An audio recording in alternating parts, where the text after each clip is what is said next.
अभी ये पूरी हमारी टीम हो जाती आज की। Radio 2000 98.5 FM Community Program सामाजिक हिंदी कार्यक्रम दर्पण आकाशवाणी 2098.5 FM।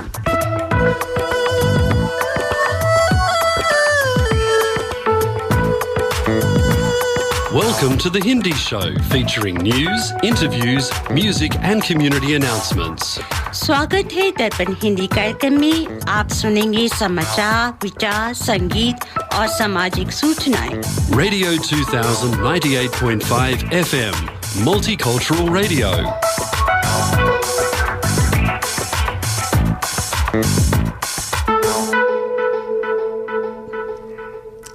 आज रविवार युगाप 5124 विक्रम संवत 2069 आषाढ़ महीने के शुक्ल पक्ष की एकादशी 10 जुलाई 2022 है। दर्पण के सुनने वाले सभी श्रोताओं को पूनम का सप्रेम नमस्कार। इस सप्ताह के समाचार इस प्रकार हैं। दुनिया भर में पिछले 2 सप्ताह से कोविड-19 के मामलों में करीब 30% वृद्धि हुई है। ओमिक्रॉन के सब वेरिएंट BA.2.75 के मामले भारत और कई देशों में सामने आ रहे हैं। अब बूस्टर डोज पर लगवाने का जोर दिया जा रहा है। स्मोकिंग करती मां काली के पोस्टर पर महुआ के बयान ने बवाल मचा दिया। भारतीय जनता पार्टी की दिल्ली इकाई के नेताओं ने तृणमूल कांग्रेस TMC सांसद महुआ मोइत्रा और कन्नड़ फिल्म निर्माता लीना मणिमेकलाई के खिलाफ हिंदुओं की भावनाओं के कथित तौर पर आहत करने का आरोप लगाते हुए पुलिस में शिकायत दी है और इसे आगे की कार्रवाई के लिए दिल्ली पुलिस के साइबर प्रकोष्ठ में भेज दिया गया है। बीजेपी नेताओं ने TMC प्रमुख ममता बनर्जी से महुआ को पार्टी से बर्खास्त करने की भी मांग की है। TMC की सांसद महुआ के देवी पर बयान के बाद विवाद बढ़ता ही जा रहा है। दिल्ली के अतिरिक्त यूपी, कलकत्ता और भोपाल समेत कई दूसरे इलाकों में महुआ के खिलाफ FIR दर्ज की गई है। बीजेपी महुआ की गिरफ्तारी की मांग को भी लेकर लगातार धरना प्रदर्शन कर रहे हैं। आपको बता दें, ये सारा विवाद तब हुआ जब मां काली के पोस्टर में एक महिला को दिखाया जो सिगरेट पी रही है। पोस्टर को लेकर सोशल मीडिया में जबरदस्त नाराजगी दिखाई गई। पोस्टर में LGBTQ समुदाय का सतरंगी झंडा भी दिखाया गया है। पीएम मोदी ने दलाई लामा को 87वीं जन्मदिन पर बधाई दी। इस पर उनकी चीन के प्रधानमंत्री ने कड़ी आलोचना की। चीन ने कहा कि भारत को दलाई लामा के चीनी विरोधी अलगाववादी स्वभाव को पहचानना चाहिए और तिब्बत के निजी मामलों से दूर रहना चाहिए। चीनी स्मार्टफोन कंपनी वीवो की भारतीय इकाई ने टैक्स देनदारी से बचने के लिए 62,476 करोड़ रुपए गैर कानूनी ढंग से चीन भेजे गए थे। परिवर्तन निर्देशालय ED के अनुसार भारतीय कंपनियों व कुछ चीनी नागरिकों की संलिप्तता वाले एक धन शोधन गिरोह मनी लॉन्ड्रिंग गैंग का खुलासा करने का भी दावा किया गया है। ED के बयान में कहा गया कि वीवो इंडिया ने भारत में टैक्स देने से बचने के लिए अपने राजस्व का लगभग आधा हिस्सा चीन व कुछ अन्य देशों में भेज दिया है। दक्षिण कश्मीर में स्थित पवित्र अमरनाथ गुफा के पास शुक्रवार 8 जुलाई को बादल फटने से आई आकस्मिक बाढ़ के कारण कई लोग बह गए। हादसे में 16 लोगों की मौत की पुष्टि हुई है। करीबन 40 लोग लापता हैं तथा 5 को बचा लिया गया। भारतीय सेना ने निचले अमरनाथ गुफा स्थल पर बचाव अभियान शुरू कर दिया है। लोगों को हेलीकॉप्टर के सहारे रेस्क्यू किया जा रहा है। HDFC बैंक की मूल्य कंपनी HDFC लिमिटेड के साथ विलय के प्रस्ताव के लिए भारतीय रिजर्व बैंक की मंजूरी मिल गई है।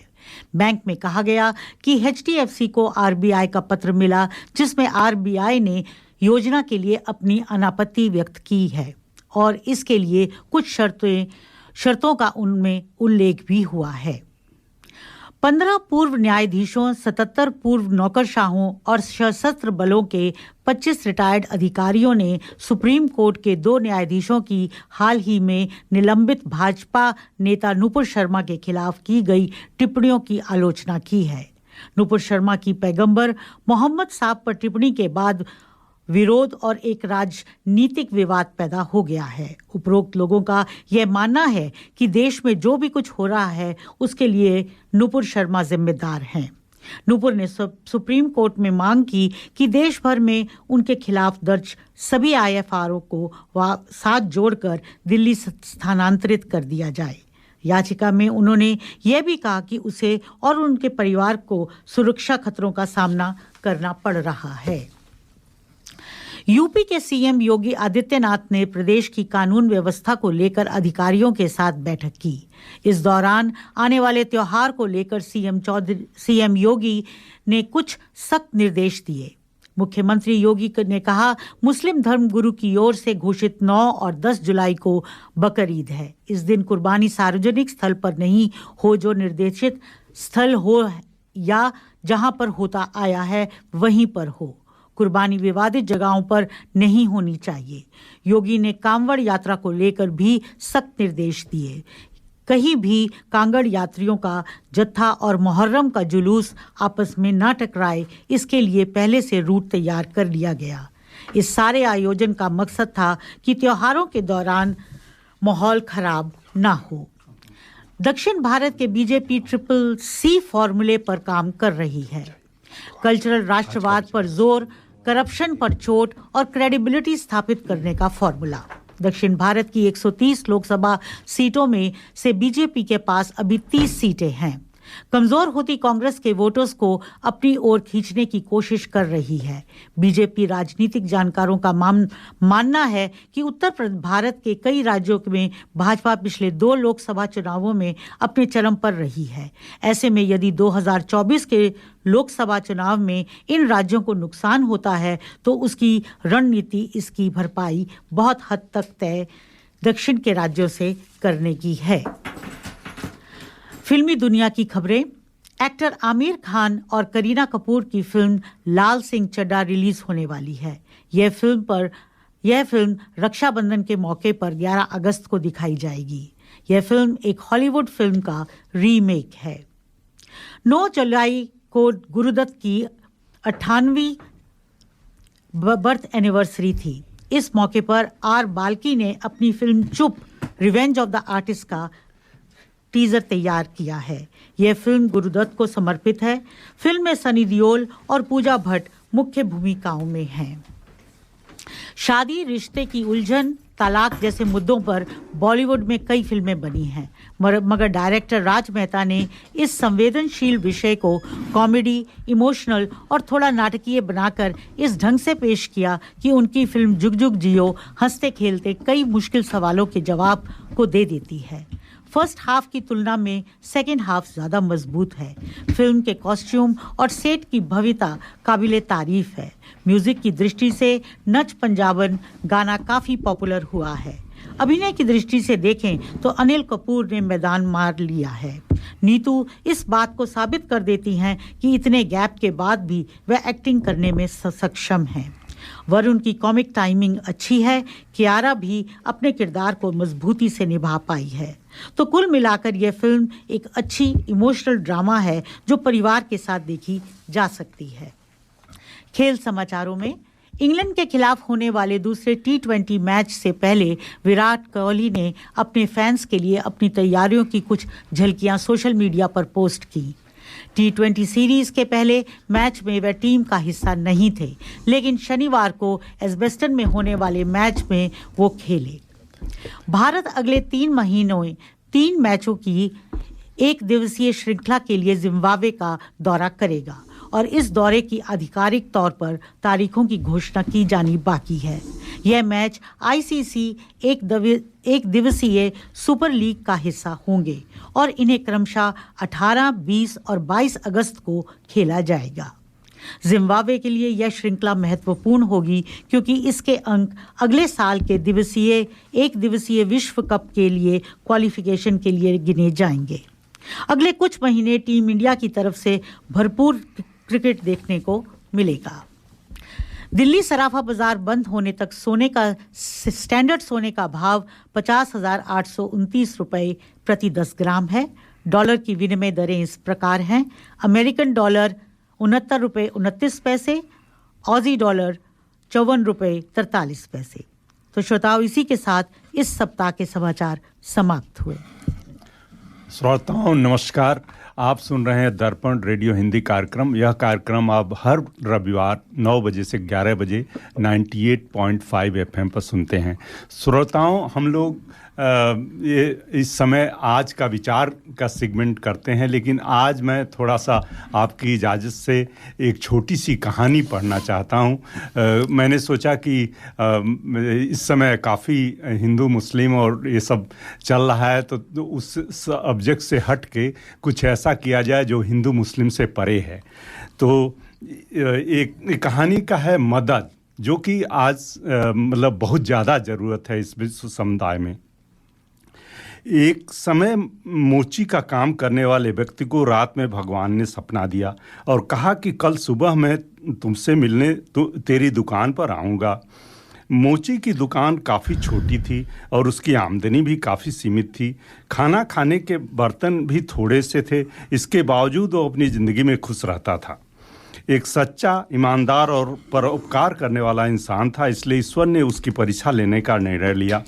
मोची ने सुबह उठते ही तैयारी शुरू कर दी। भगवान को चाय पिलाने के लिए दूध, चाय पत्ती और नाश्ते के लिए मिठाई भी ले आया। दुकान को साफ कर वह भगवान का इंतजार करने लगा। उस दिन सुबह से भारी बारिश हो रही थी।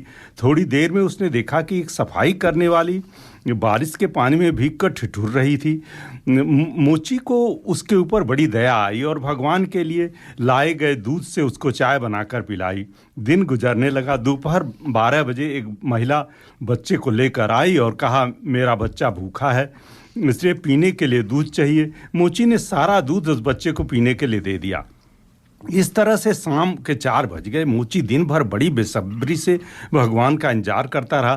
तभी एक बूढ़ा आदमी जो चलने से लाचार था आया और कहा, मैं भूखा हूँ, अगर कुछ खाने को मिल जाए तो बड़ी मेहरबानी होगी।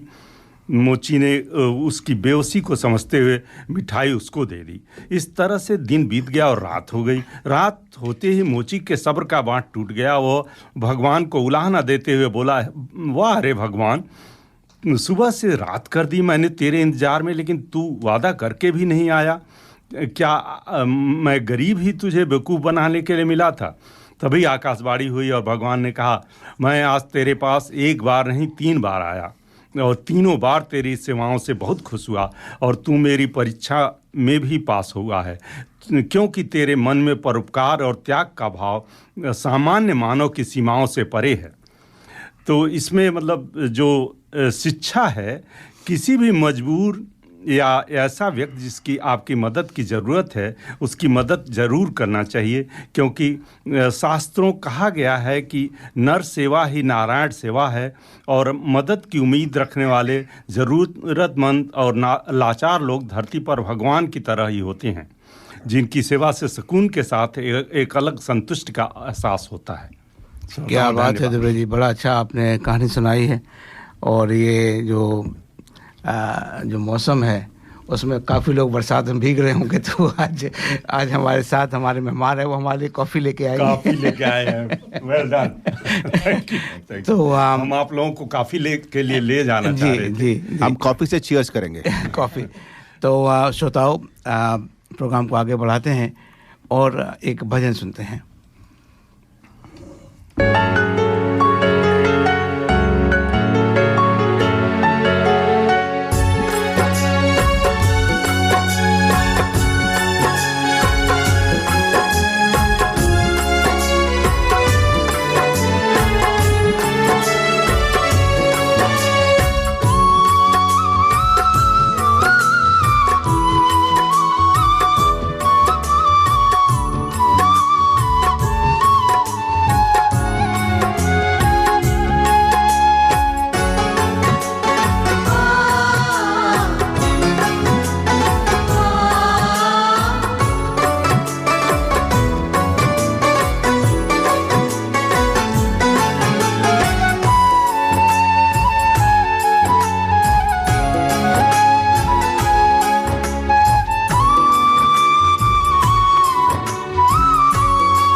सकता।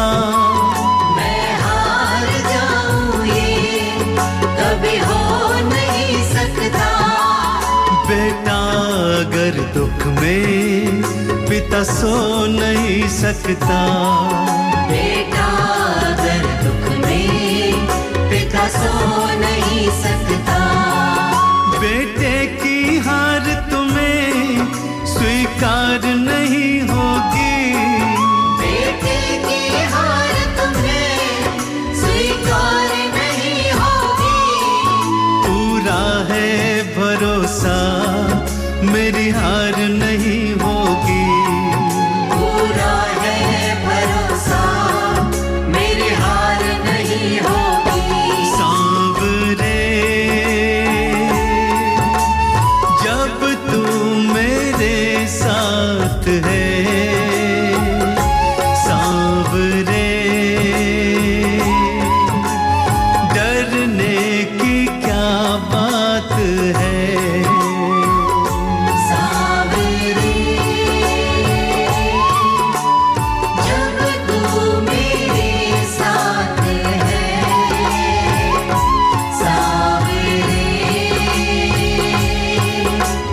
डरने की क्या बात है।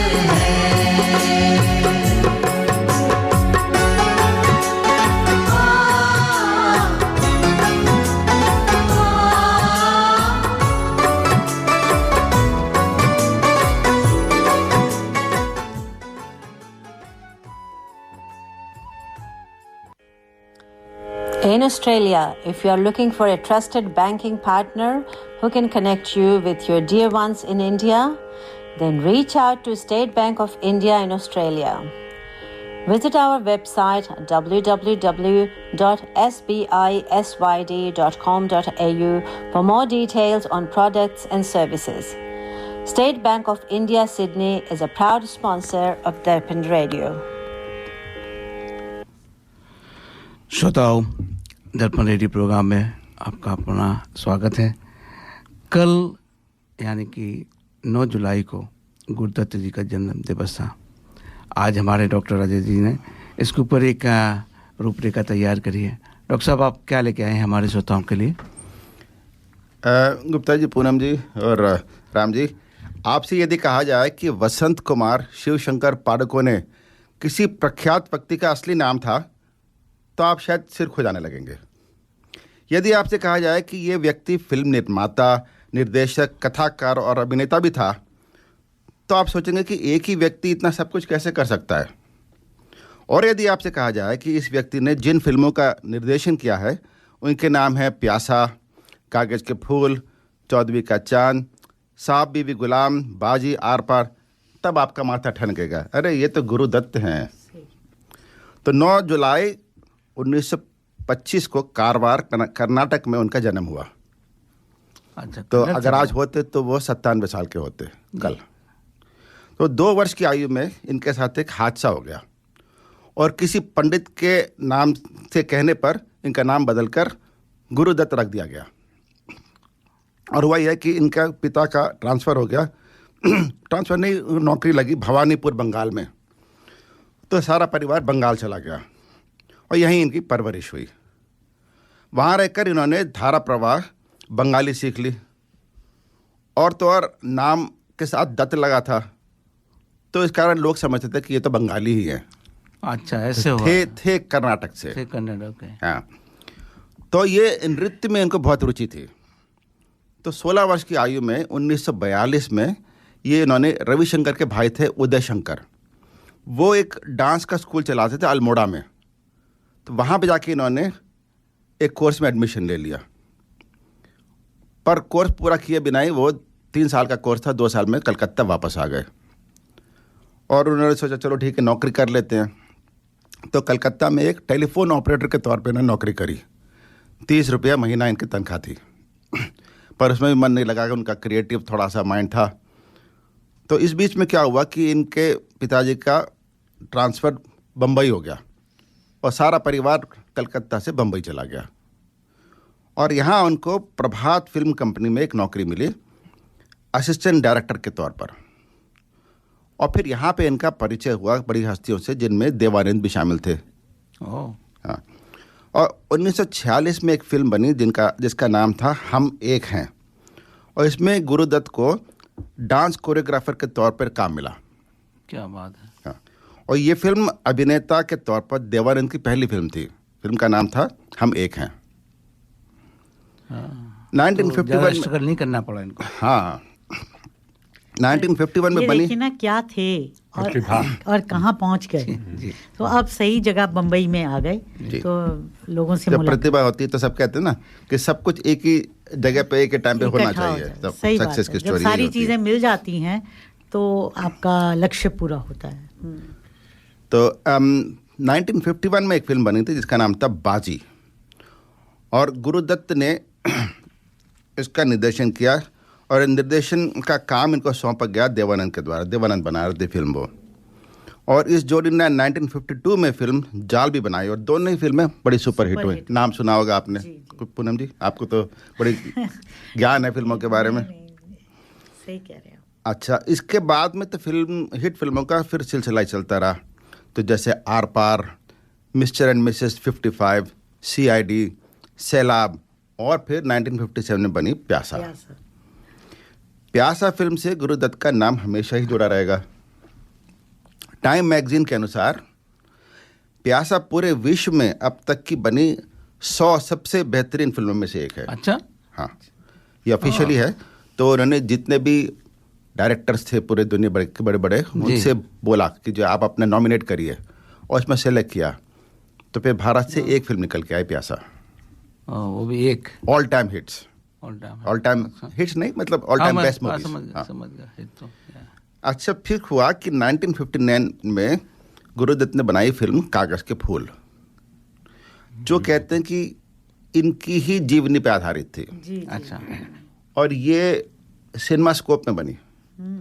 तो एक कहानी ये भी है कि एक कोई विदेशी फिल्म कंपनी आई थी जो इंडिया में एक इंग्लिश मूवी बना रही थी, और वो जाते जाते अपने लेंसेज भूल गए वहाँ पे इंडिया में, और ये इनके हाथ आ गए।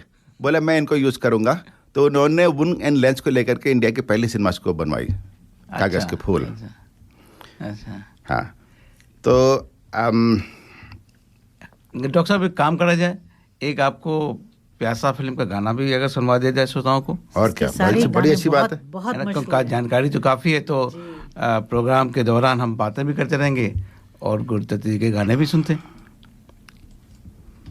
ये तख्तों ये ताजों की दुनिया, ये इंसान के दुश्मन समाजों की दुनिया,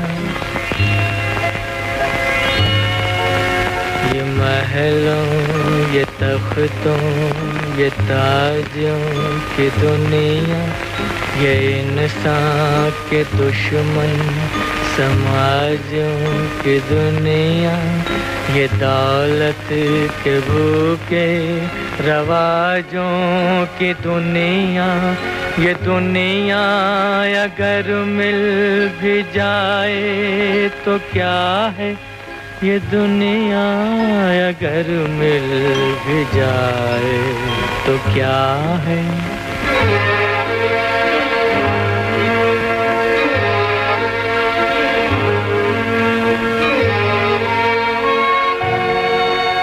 हर एक जिस्म घायल, हर एक रूह प्यासी, निगाहों में उलझन, दिलों में उदासी, ये दुनिया है या आलम बदहवासी, ये दुनिया अगर मिल भी जाए तो क्या है, ये दुनिया अगर मिल भी जाए तो क्या है।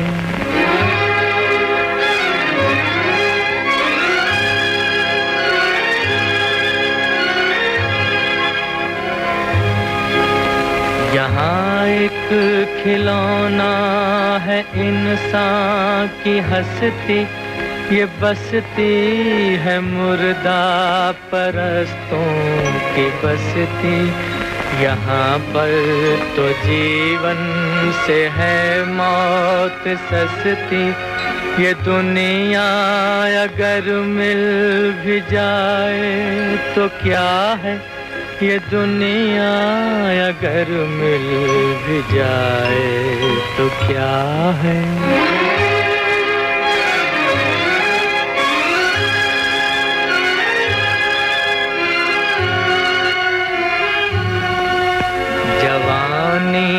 भटकती है बदकार बनकर, जवां जिस्म सजते हैं बाजार बनकर। यहाँ प्यार होता है व्यापार बनकर, ये दुनिया अगर मिल भी जाए तो क्या है, ये दुनिया अगर मिल भी जाए तो क्या है।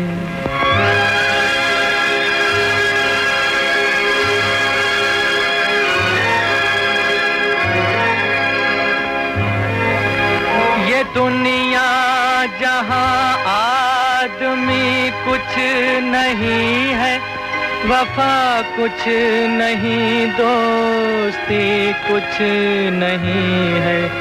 ये दुनिया जहाँ आदमी कुछ नहीं है, वफा कुछ नहीं, दोस्ती कुछ नहीं है। जहाँ प्यार की कद्र ही कुछ नहीं है, ये दुनिया अगर मिल भी जाए तो क्या है, ये दुनिया अगर मिल भी जाए तो क्या है। श्रोताओ, ये दुनिया की ज़रूरत तो हमें है। ये बट यतेन जी, आपने नोटिस किया ये हमारा भजन भी हो सकता था। जी बिल्कुल, क्योंकि आध्यात्मिक दृष्टि से देखा जाए ये दुनिया मिल भी जाए तो क्या है। लेकिन पूनम जी, अगर ये दुनिया ना हो ना तो आगे की दुनिया भी नहीं मिल सकती है। ये सही बात है, इससे गुजर के ही जाए। जो मटेरियल, जो लोग कहते हैं कि शरीर की जरूरत क्या है, अगर वो शरीर नहीं होगा तो आप कैसे उधर जाओगे। सही बात। जो निर्वाण भी होगा उस शरीर के द्वारा ही होना है। सही तो श्रोताओ, ये गाना जरूर था, लेकिन मैं आज आपके हसीन दिन को उदासी में नहीं लेके आना चाहता हूँ। और आशा है कि कुछ ऐसे भी गाने होंगे गुरुदत्त जी के जो आपको थोड़ा रोमांटिक करेंगे। लेकिन आज हमारे साथ जो हमारे मेहमान आई हैं वो ज़रूर हमें एम्पावर करेंगे, वो दुनिया के बताएंगे वो दुनिया के लिए क्या कर रही हैं। तो संध्या जी, आपका दर्पण रेडियो में बहुत बहुत स्वागत है। हमारी संध्या जी स्ट्रेथफील्ड काउंसिल में काउंसलर हैं। मैं केवल इतना ही बोलूँगा, और बकाया जो और सारी बातें हैं वो अपने बारे में खुद आप ही बताएंगी संध्या जी। धन्यवाद यतिन जी, और दर्पण रेडियो के सारे श्रोताओं को मेरा नमस्कार। मेरा नाम संध्या है और मैं करीब 2005 से मैं ऑस्ट्रेलिया में हूँ। मेरी शादी के बाद में मैं यहाँ पे आई थी। आने के बाद में एक सेटलमेंट स्ट्रगल था कि मेरे हस्बैंड तो काफ़ी दिन से थे, मुझे एडजस्टमेंट में काफ़ी टाइम लगा, फिर बच्चे, फिर मैंने अपना करियर बनाया माइग्रेशन और एजुकेशन में। और हमने काफ़ी सारा जन्मभूमि कर्मभूमि का एक कॉन्सेप्ट था हमेशा हमारे पास से, कि हमने इंडिया में जो करना था कर लिया, यहाँ पे आए हैं तो टैक्स के अलावा भी कुछ और कर सकते हैं हम।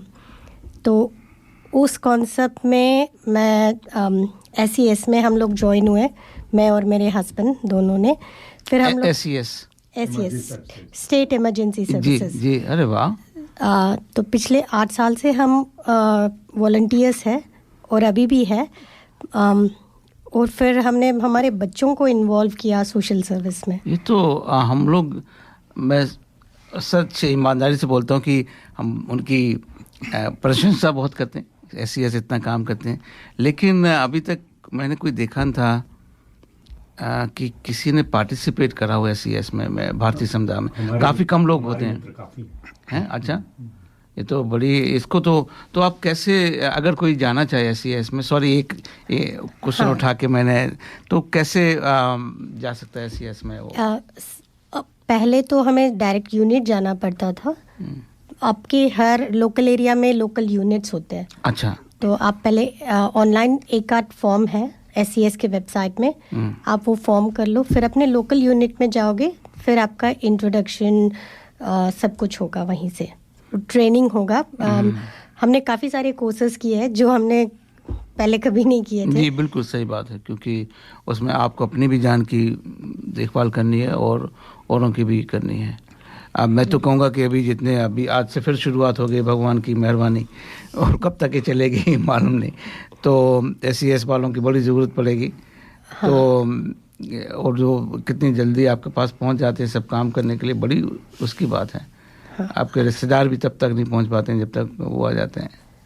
वैसे आज मैं तो नहीं जा रही हूँ, पर मेरे हस्बैंड ऑन कॉल है। जी अच्छा। तो अगर उन्हें मैसेज आता है तो वो जाएंगे। तो जस्ट एक और SES पे तो उसमें कैटेगरी कर लेते होंगे ना, जैसे कि आई डोंट नो, कोई हैवी जो लेबर वगैरह का काम होता है, कोई हो सकता है कि काउंसलिंग का काम कर ले, कोई हो सकता है कि उसमें ऐसा होता है कि आप जैसे जैसे कोर्सेज करोगे वैसे वैसे आपको परमिशन मिलेगा कि आप क्या कर सकते हो। अच्छा। अभी पानी में उतरने के लिए मेरे पास लाइसेंस नहीं है, तो मैं पानी का काम नहीं कर सकती, पर मैं पेड़ वेड़ काट सकती हूँ। अरे वाह। जैसे स्विमिंग करना जरूरी है अगर पानी में काम करना। ओह अच्छा। हाँ वो तो उनके पास पूरे लेवल्स होते हैं। अगर उनको कोई चीज़ का रूफ असेसमेंट करना है तो वो डाल देते हैं कि रूफ असेसर्स हमें चाहिए इस वक्त। तो ऐसे हर एक चीज़ का लाइसेंस होता है उसमें। तो you will be qualified for, जिसमें क्वालिफाइड हो आप उसी में जा सकते हैं। मैं आज ही इसको करने वाला हूँ। तो ये विचार कैसे आया संध्या जी कि आप SES ही ज्वाइन करें? कोई कहाँ से मोटिवेशन हुई इस चीज़? इसका एक छोटा सा स्टोरी है। एक बार बहुत बारिश हो रहा था और हमारा रूफ लीक हो रहा था। सबने कहा SES को फ़ोन करो। हमने कहा हमें तो पता भी नहीं SES क्या है। फिर इतना देर हम लाइन में रहे, फिर हमने फ़ोन काट दिया क्योंकि तब बहुत बड़े फ्लड्स आ रहे थे। फिर वैसे हमने उसके बाद में SES के बारे में देखना स्टार्ट किया, और कहीं भी ऑरेंज कपड़े के लोग दिखते थे तब हम कहते थे हाँ ये लोग तो SES से है, तो यही लोग थे वो। फिर किसी ने हमें कहा कि आप भी ज्वाइन हो सकते हो। हमने कहा शायद बड़ा सा काम है, हम नहीं कर पाएंगे। बिल्कुल वही दिमाग में आता है कि क्या होगा, कैसे कर पाएंगे। फिर उन्होंने कहा नहीं आप आके देखो, आपको समझ में आया तो ठीक है, नहीं तो नहीं। फिर जैसे हम गए, हमें काफ़ी चीज़ें थी जिसमें हमें ज़्यादा फिज़िकल एक्टिविटी की ज़रूरत नहीं थी। जैसे कोई बंदा खो जाता है तो उसको लैंड सर्च के लिए जाते हैं, वहाँ पे उनको ढेर सारे लोग चाहिए और उसके लिए सिर्फ आपको स्टेमिना चाहिए चलने का। जी। तो देखिए आपने काम ढूंढ नहीं निकाला, क्या बात है। और जब क्योंकि मदद मांगना बड़ा आसान है, पर मदद देना दैट्स एन एफर्ट। जब पुश फायर हुए थे तो पहली बार New South Wales fire and rescue ने SES को बुलाया था ऑपरेटिंग सर्विसेज के लिए। उनके पास ऑपरेटर्स नहीं थे जी। और उनका एक बुश फायर का हेल्पलाइन खुला था, तो तब हम लोग गए थे, काफ़ी टाइम के लिए गए थे, पूरा SES गया था। बहुत बढ़िया, क्या बात है। मेरे ख्याल से हमारे श्रोता लोग भी इससे पहले कोई हमारे गेस्ट ऐसे आए हैं जो मुझे याद नहीं आ रहा। स्पेशली आई थिंक अपने लोग भी काफ़ी हैं क्या उसमें? इंडियन भी बहुत हैं? थोड़े से कम है comparative to other nationalities. Indians काफ़ी कम है। नहीं, मेरे ख्याल आपकी कहानी सुन के लोग काफ़ी मोटिवेट होंगे इस चीज़ के लिए, स्पेशली आजकल कुछ मौसम भी बहुत अच्छा नहीं चल रहा, बरसात काफ़ी हो रही है और लोगों के नुकसान भी हुए हैं, तो दैट्स रियली नाइस। अच्छा संध्या जी, आपने एक और बोला था इमिग्रेशन।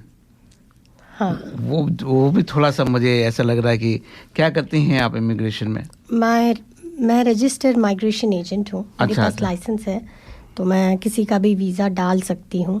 अच्छा। वीज़ा दे नहीं सकती हूँ, पर उसका एप्लीकेशन डाल सकती हूँ। अच्छा, ये अच्छी बात है जो लोग, क्योंकि इसकी नॉलेज होना भी बहुत ज़रूरी होती है। काफ़ी लोग, ख़ासतौर पे मैंने देखा है जो स्टूडेंट्स होते हैं, उनके जो एडवाइज़र हैं या जो एजेंट जिनको आप बोलते हैं, उनको बहुत शोषण कर लेते हैं। मैंने कई लोग मेरे से मिलते हैं कि उसने इतना पैसा ले लिया, कुछ नहीं करा, ऐसे पैसे। तो ये भी एक अच्छी बात है कि आप जैसे लोग आएंगे तो वो भी एक अच्छी बात होगी इसमें। तो संध्या जी, ये भी थोड़ा बताइए कि आपकी कहाँ से हैं आप भारत में, क्या आपकी एजुकेशन बैकग्राउंड है? मैं भारत से, मैं हैदराबाद से हूँ, जो भी तेलंगाना स्टेट में है। जी जी जी। और मैं वहीं पे पली बड़ी हूँ। मैंने अगर मैं एक कम्प्लीमेंट दे दूं, आपकी हिंदी ऐसी है कि आप बड़ी आसानी से कह सकते हो कि आप हैदराबाद के नहीं हो, आप कहीं मध्य प्रदेश या उत्तर प्रदेश के हो। बड़ी आसानी से आपको, मैं अगर आपके सरनेम में रेड्डी नहीं लगा होता तो मैं सोच भी नहीं सकता था। धन्यवाद। इतनी अच्छी हिंदी आपकी है, क्योंकि हैदराबादी एक वो स्लैंग होता है ना, वो थोड़ा वो वैसे बोलते हैं, थोड़ा उर्दू मिक्स कर लेते हैं। हाँ, उर्दू के साथ में और भी हाँ उनके कुछ स्लैंग हैं जो हाँ। जी। तो आपकी जो पढ़ाई थी वो क्या थी वहाँ पे भारत में? वहाँ से मैंने बैचलर इन लॉ किया है और मास्टर्स ऑफ एंथ्रोपोलॉजी किया है। वाह। तो एंथ्रोपोलॉजी ज़्यादा दूर नहीं जा पाया, क्योंकि उसके लिए हमें काफ़ी ट्राइबल एरियाज में जाना पड़ता था, थीसिस लिखनी है, उधर जाना, तो वो सब मेरे पेरेंट्स के साथ में सही नहीं था। अच्छा, रीजनल एरियाज में जाइए, आपका एंथ्रोपोलॉजी काम हो करे। तब मुझे सिर्फ मास्टर्स के लिए 1 महीना रहना पड़ा, पर उसके बाद में जो भी मैं आगे करती हूँ, मुझे काफ़ी टाइम बाहर रहना था। और मेरे पेरेंट्स सही नहीं, उन्होंने एग्री नहीं किया कि मैं बिना शादी के ऐसे घूमते रहूं। और सही बात, बगैर शादी के बाद में घूमो, फिर हमारी ये झंझट नहीं है। तो ये जब आपने लॉ करा था, तो लॉ करी हुई लड़की से काफ़ी लोग डरते हैं, आपने नोटिस करा ये बात? एक चीज़ है कि लॉ को आप कैसे यूज़ करते हो। नहीं, लोगों, आपकी बात नहीं कह रहा हूँ, जो लोग हैं आसपास के जो वैसे लॉ को जो जानते हैं उनसे डरने से पहले आपको, लोग ऐसे होते हैं कि लड़कियां जो मिसयूज़ कर लेती हैं, भले ही उन्हें लॉ पता हो ना हो, अगर आपके दिमाग में और दिल में मिसयूज़ करने का है जी, जी। विचार, तो हम कुछ नहीं कर सकते। आपको भले ही लॉ पता हो ना पता हो, आप मिसयूज़ ज़रूर करेंगे। वो छुरी वाली बात है कि छुरी का कैसे इस्तेमाल करते हैं। आप सब्जी भी काट सकते हैं, आम भी काट सकते हैं, और आजकल सर्जरी भी कर सकते हैं। जो गले काटने का हो रहा है वो भी हो रहा है। मेरे ख्याल से एक गाने का समय है। जी जी। गाना संजय जी, एक थोड़ा सा ब्रेक लेते हैं। डॉक्टर साहब कुछ कहना चाहते हैं हमारे गुर्जर जी के, उनके इससे पहले उनका मैं गाना सुनाऊं? नहीं, आप गाना सुनाइए। आप गाना सुना? अच्छा ठीक है। वो कैसे लोग थे जिनके प्यार को प्यार मिला, हमने तो जब कलियां मांगी कांटों का हार मिला, जाने वो कैसे लोग थे जिनके प्यार को प्यार मिला।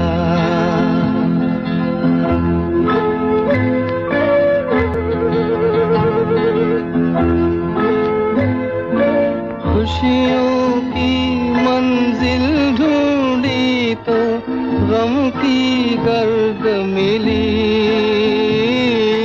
खुशियों की मंजिल ढूंढी तो गम की गर्द मिली, चाहत के नगमे चाहे तो आहे सर्द मिली, दिल के बोझ को दूना कर गया जो गम खार मिला, हमने तो जब कलियां मांगी कांटों का हार मिला, जाने वो कैसे लोग थे जिनके प्यार को प्यार मिला।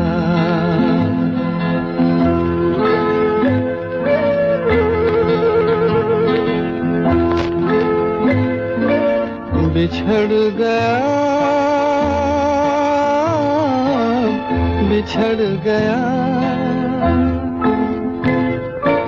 बिछड़ गया हर साथी देकर पल दो पल का साथ, किसको फुर्सत है जो थामे दीवानों का हाथ। हमको अपना साया तक अक्सर बेजार मिला, हमने तो जब कलियां मांगी कांटों का हार मिला। जाने वो कैसे लोग थे जिनके प्यार को प्यार मिला।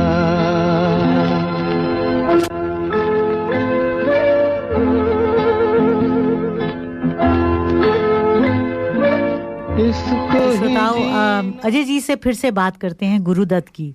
अजय जी, आप अपना जरा हमें कुछ और बताएं उनके बारे में। हाँ, तो हम गुरुदत्त जी के बारे में बात कर रहे हैं, जिनका कल जन्मदिवस था 9 जुलाई को जी। तो हमने प्यासा के बारे में बात करी। एक और फिल्म बनाई थी उन्होंने जिनका नाम था कागज के फूल। 1959 की मूवी थी ये, अविदा रहमान के साथ थी। हाँ। हाँ। तो ये फिल्म थी ऐसी कि कहते हैं कि ये उनकी अपनी आत्मकथा पे उन्होंने बनाई थी। अच्छा। तो पर ये फिल्म चली नहीं, और उस ज़माने में 17 करोड़ रुपए इन्होंने कमाए और ऑलमोस्ट कंगाल हो गए थे ये। 17 करोड़? हाँ, उस ज़माने के 17 करोड़। और फिल्म सराही बहुत गई, आगे जाके भी सराही गई, और कहते हैं कि देश के विश्व के 11 देशों में इसको यूनिवर्सिटी में पढ़ाया जाता है इसके बारे में, पर कमर्शियली हिट नहीं हो पाया। और राज कपूर से पूछा गया तो राज कपूर ने कहा फिल्म बहुत अच्छी थी पर अपने समय से पहले बन गई है। जी जी। कई समय बाद अगर बनती तो उसका इम्पैक्ट ज़्यादा होता। उन्होंने दिखाया तो जिस टाइप की सोसाइटी थी, जिस टाइप की स्टोरी थी उस टाइम पे, वो मतलब कुछ ब्लेंड नहीं हुई, शायद लोग समझ ही नहीं पाए। समझ तो वो कल्चरल दृष्टि से, आर्टिस्टिक दृष्टि से तो बहुत अच्छी थी, और इसीलिए उसका जो मेरे ख्याल जो उसकी व्यूइंग थी वो बहुत, जिसे कहते हैं ना, मैसेज के लिए नहीं बनी। कहते हैं कि जो है जब थिएटरों में फिल्म लगी, लोगों ने गुरुदत्त को बू किया थिएटरों में। हाँ, ये भी कहना। तो मतलब उनकी जो इमेज थी वो से लोग उसको मतलब एक्सेप्ट नहीं कर पाए। फिर उसके बाद में उन्होंने अगले साल बनाई फिल्म चौदहवीं का चांद जी। और जितने पैसे गंवाए थे उससे ज़्यादा इन्होंने कमा लिया, क्योंकि वो फिल्म सुपरहिट हुई। और इसका जो टाइटल सॉन्ग था, पूनम जी याद होगा आपको, रफ़ी साहब का गाया हुआ, बहुत जबरदस्त था। है हमारे पास यतीन जी? है तो कहीं बिल्कुल सुनवाएंगे। अच्छा, तो वो गाना ऐसा था कि पूरी फिल्म ब्लैक एंड वाइट थी और ये गाना कलर में फिल्माया गया था। क्या बात। और गुरुदत्त के पूरे मूवी का जो कैरियर है, ये एक ही गाना है जो आपको कलर में मिलेगा। अच्छा, बाकी सारी मूवीज इनकी ब्लैक एंड वाइट थी, सब गाने सब ब्लैक एंड वाइट थे। ठीक बात है। क्योंकि जब मैं फिल्म देखा तो वो तो ब्लैक एंड वाइट, लेकिन गाना मैं समझा कि किसी ने बाद में करा होगा। हाँ, और फिर उन्होंने बनाई साहिबी भी और गुलाम। तो आप एक कॉमन थीम होता था इनके काफ़ी सारे मूवीज में कि थोड़ा सा जो मदिरा सेवन का एक दिखाया जाता था, जो कि इनकी जाती जिंदगी में भी था। जैसे साहिबी भी गुलाम में भी ऐसा ही था। मेरे ख्याल वो बस सरूर में ही रहते थे। हाँ, एक तरह से। सो एज यू सेड कि he was ahead of his time, तो इसीलिए शायद बहुत कामयाब नहीं हो पाए। और उनके जो विचार थे वो ज़्यादातर लोगों से मिलते नहीं थे। कहते थे उनका पर्सनालिटी भी कुछ ऐसी थी, अपनी जो प्रोफेशनल लाइफ में थे वो बहुत पक्के थे, पर डिसिप्लिन वगैरह था। तो कहते पर्सनल लाइफ में बिल्कुल इनके ऑपोजिट थे। हाँ। जी। तो एक मैं इनकी सिस्टर का इंटरव्यू सुन रहा था, वो कहते हैं कि जो वो बचपन से ऐसे थे, गुस्सैले, चिड़चिड़े। तो अच्छा, फिर 1962 में बनी साहिबी भी और गुलाम, जिसके लिए उनको फिल्म फेयर का बेस्ट डायरेक्टर अवार्ड मिला था।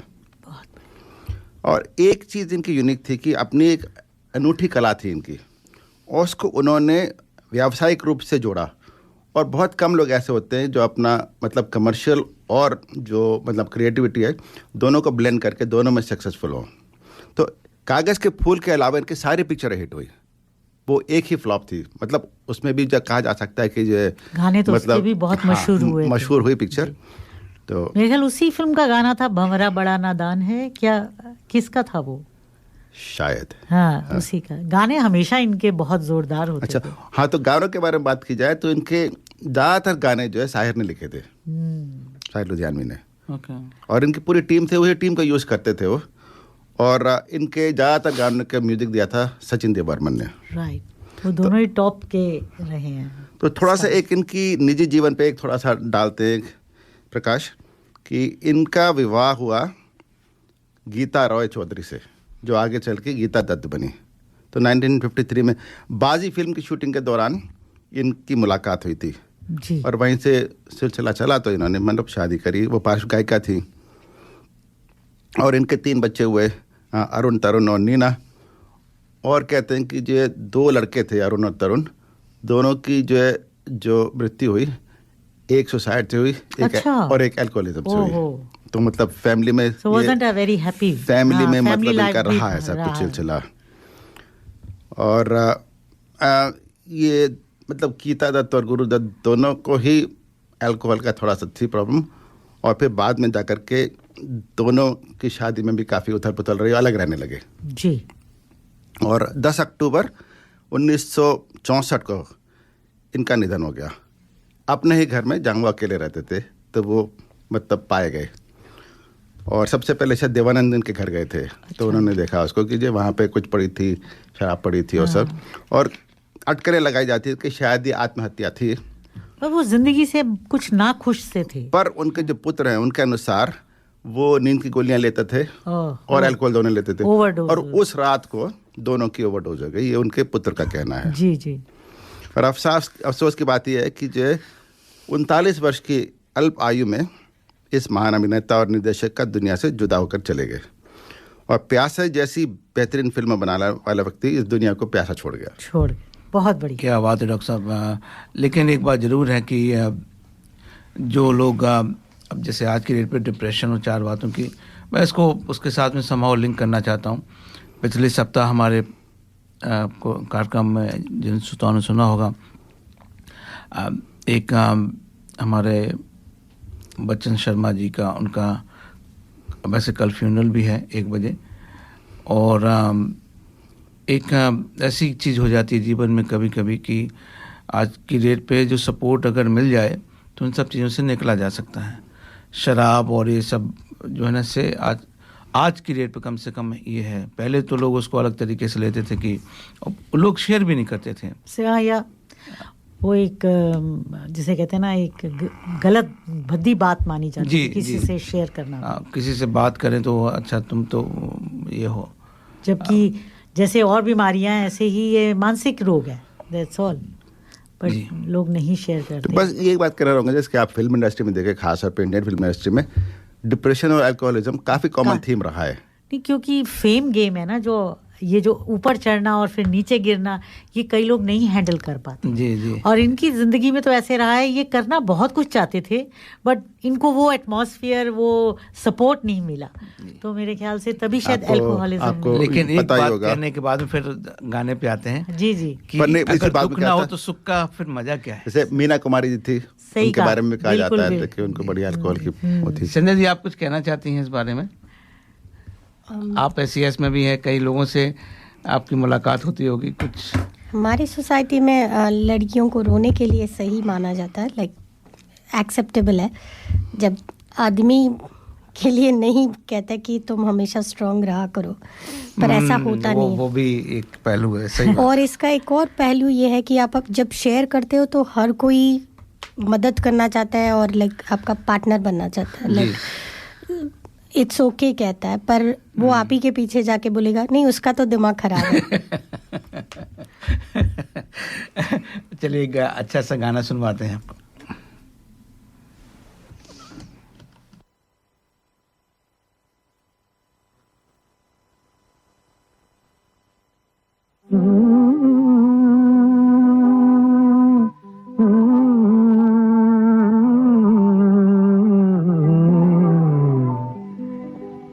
चौदहवीं का चांद हो या आफताब हो,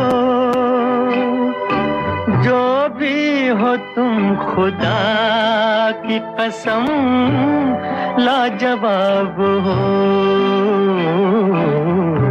चौदहवीं का चांद हो या आफताब हो, जो भी हो तुम खुदा की कसम लाजवाब हो। चौदहवीं का चांद हो।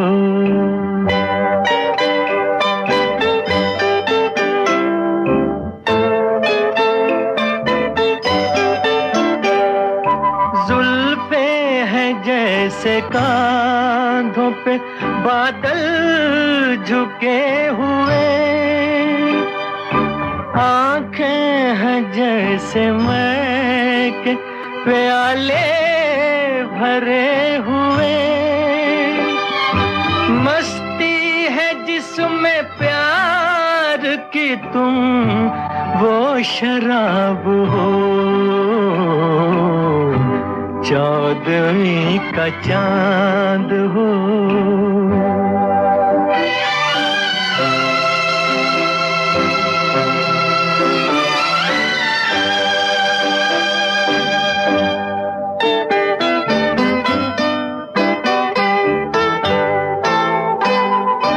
चेहरा है जैसे झील में हंसता हुआ कंवल, या जिंदगी के साज पे छेड़ी हुई गजल। जाने बहार तुम किसी शायर का ख्वाब हो। चौदहवीं का चांद हो।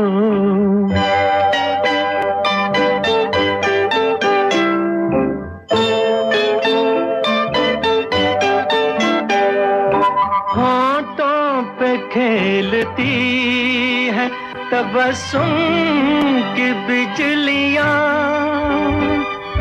सजदे तुम्हारी राह में करती है कहकशां। दुनिया हुस्न इश्क का तुम ही शबाब हो।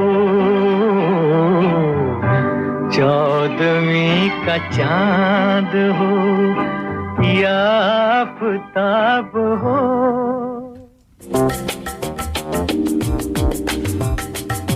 मैं करी masters the butter chicken packet Indian दुकान से लेके आया।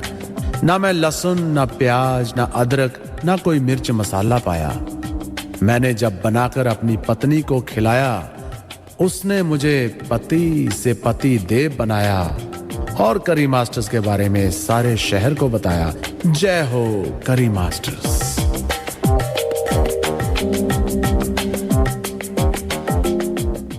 ये था हमारे स्पॉन्सर करी मास्टर का संदेश। श्रोताओं, आज बादल है और चौदहवीं का चांद तो नहीं हो सकता है, लेकिन आपका चांद हो सकता है आपके बाजू में ही बैठा हो। जरा उसको भी देखने, क्योंकि आज बाहर अगर नहीं देखेंगे तो अंदर देखेंगे। क्यों पूनम जी? बिल्कुल सही कहा जी। जी संध्या जी, आपसे और हम बात आगे बढ़ाते हैं। तो आपका पॉलिटिक्स में आना कैसे हो गया, या सेवा के थ्रू सेवा करना चाहती थी? सॉरी, मैं हेल्प कर रहा हूँ आपको। दो चीज़ थी। एक, वैसे हम लोग काफ़ी सर्विस में थे, वॉलंटियर सर्विस काफ़ी कुछ कर रहे थे। फिर हमारे एक दोस्त, वैसे मेरे हस्बैंड के दोस्त ने उनको अप्रोच किया कि आप हमारे पार्टी में आओ। उन्होंने कहा नहीं, हम लोग पॉलिटिक्स वाले हैं नहीं। पर बाद में उन्होंने कहा कि आप ज़्यादा कर सकते हो अगर आप पॉलिटिक्स में रहोगे तो। Very good. तो वो कॉन्सेप्ट तब हमने जाना कि पॉलिटिक्स कोई अलग चीज़ है जिसमें एक अलग टाइप के लोग रहते हैं, वो नहीं है। कि आप कुछ करना चाहते हो तो आप बड़े पिक्चर में और बहुत ज़्यादा कर सकते हो। फिर मेरे हस्बैंड ने हमें इनकरेज किया कि आप जाओ, यू कैन डू बेटर।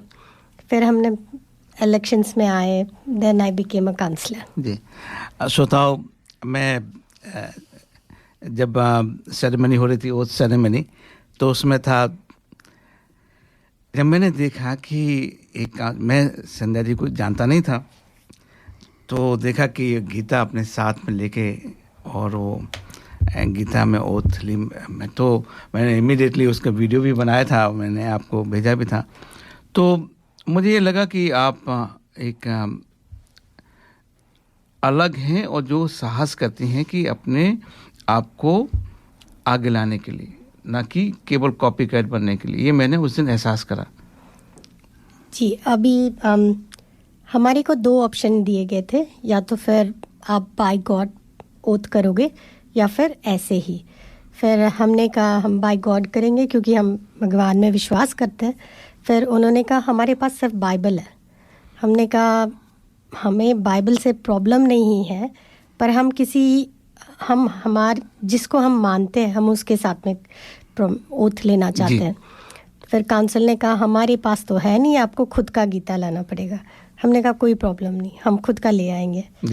फिर लगा कनेक्टिविटी था कि रूट के साथ में हम एक फॉरेन कंट्री में काउंसलर बन गए, कुछ और बन गए।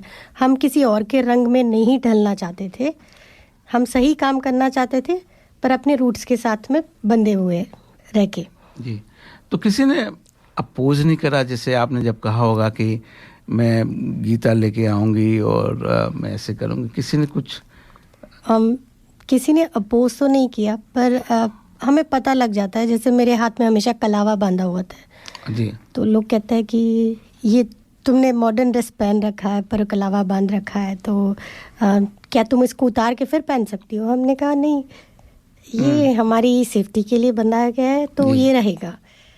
तो ऐसा है कि कोई खुल के नहीं कहता है, पर थोड़ा डिस्कम्फर्टेबल हो जाते हैं अभी भी। उसका एक और शायद कारण हो सकता है कि जैसे मेरा सोचना है कि उनको चूँकि मालूम ही नहीं है।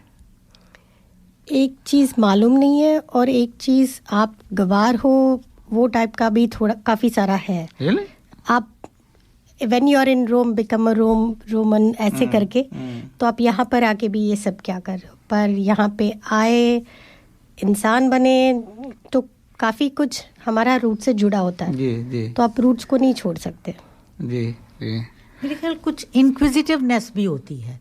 ये लोग जानने के लिए बड़े आतुर होते हैं कि आपने क्यों बांधा है, इसके पीछे क्या है। और उनको हैरानगी होती है कि एक धागे की, जैसे यहाँ फ्रेंडशिप बैंड्स बड़े, मुझे तो कोई कहता है तो मैं ये कहती हूँ it's a friendship band, it's a reminder. मैंने कोई ओथ ली हुई है, ये रिमाइंडर है उसका कि मुझे, तो दे लाइक दैट कि हमारे कल्चर में मतलब एक धागे की भी इतनी अहमियत हो सकती है। काफ़ी लोग दोनों टाइप के होते हैं। काफ़ी लोग काफ़ी उत्सुक होते हैं कि जानने के लिए, ये आपने ये क्यों किया, आपने ये क्यों पहना, आप ट्यूसडे को मीट क्यों नहीं खाते हो। तो हमारे काउंसिल में जब भी मीटिंग होता है वो तो हमने संजय जी एक छोटा सा ब्रेक लेते हैं अपने स्पॉन्सर के लिए और फिर हम आपसे बात करते हैं।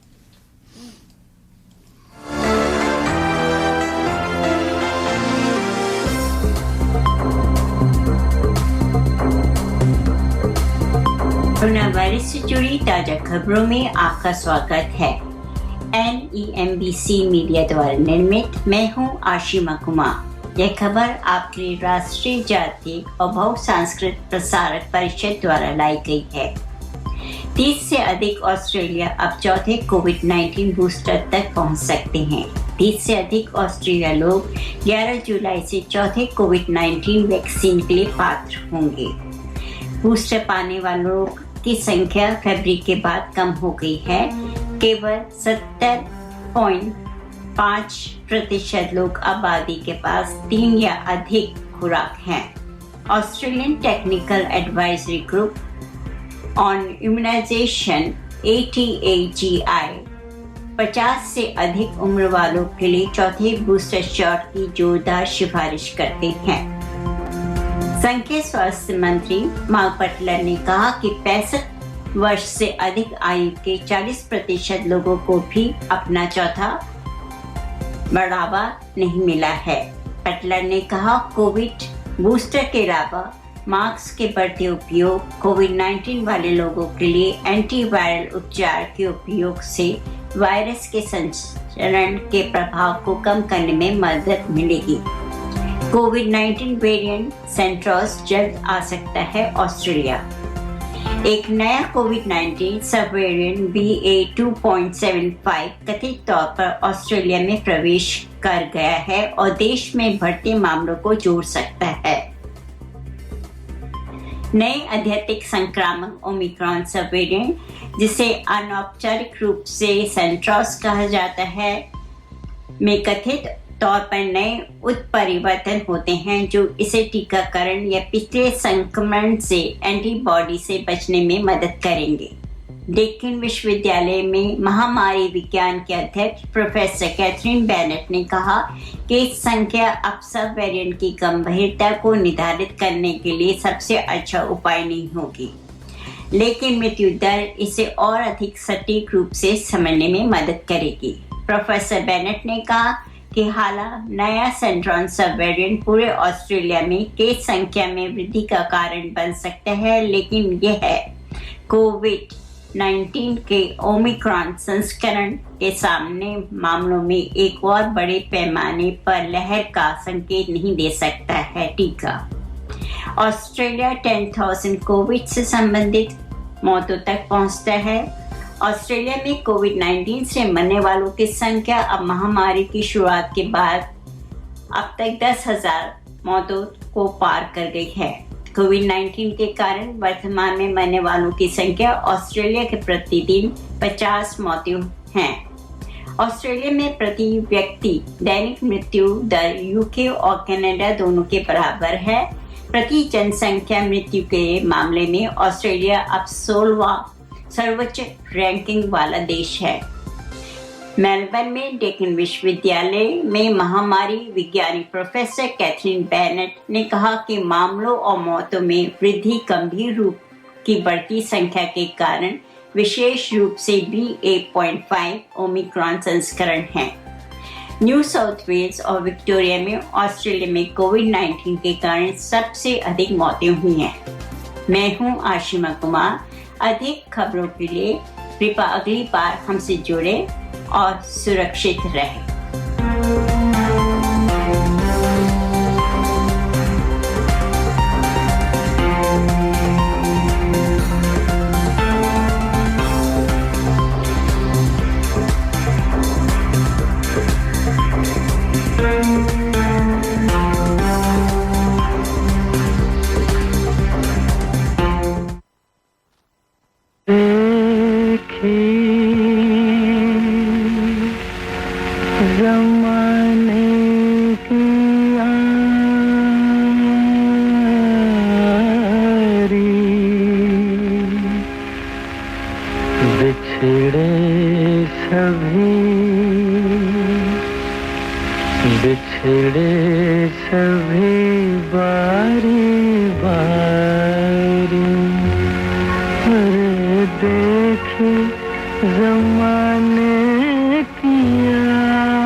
बिछड़े सभी बारी बारी, ये सच्चाई है जीवन की।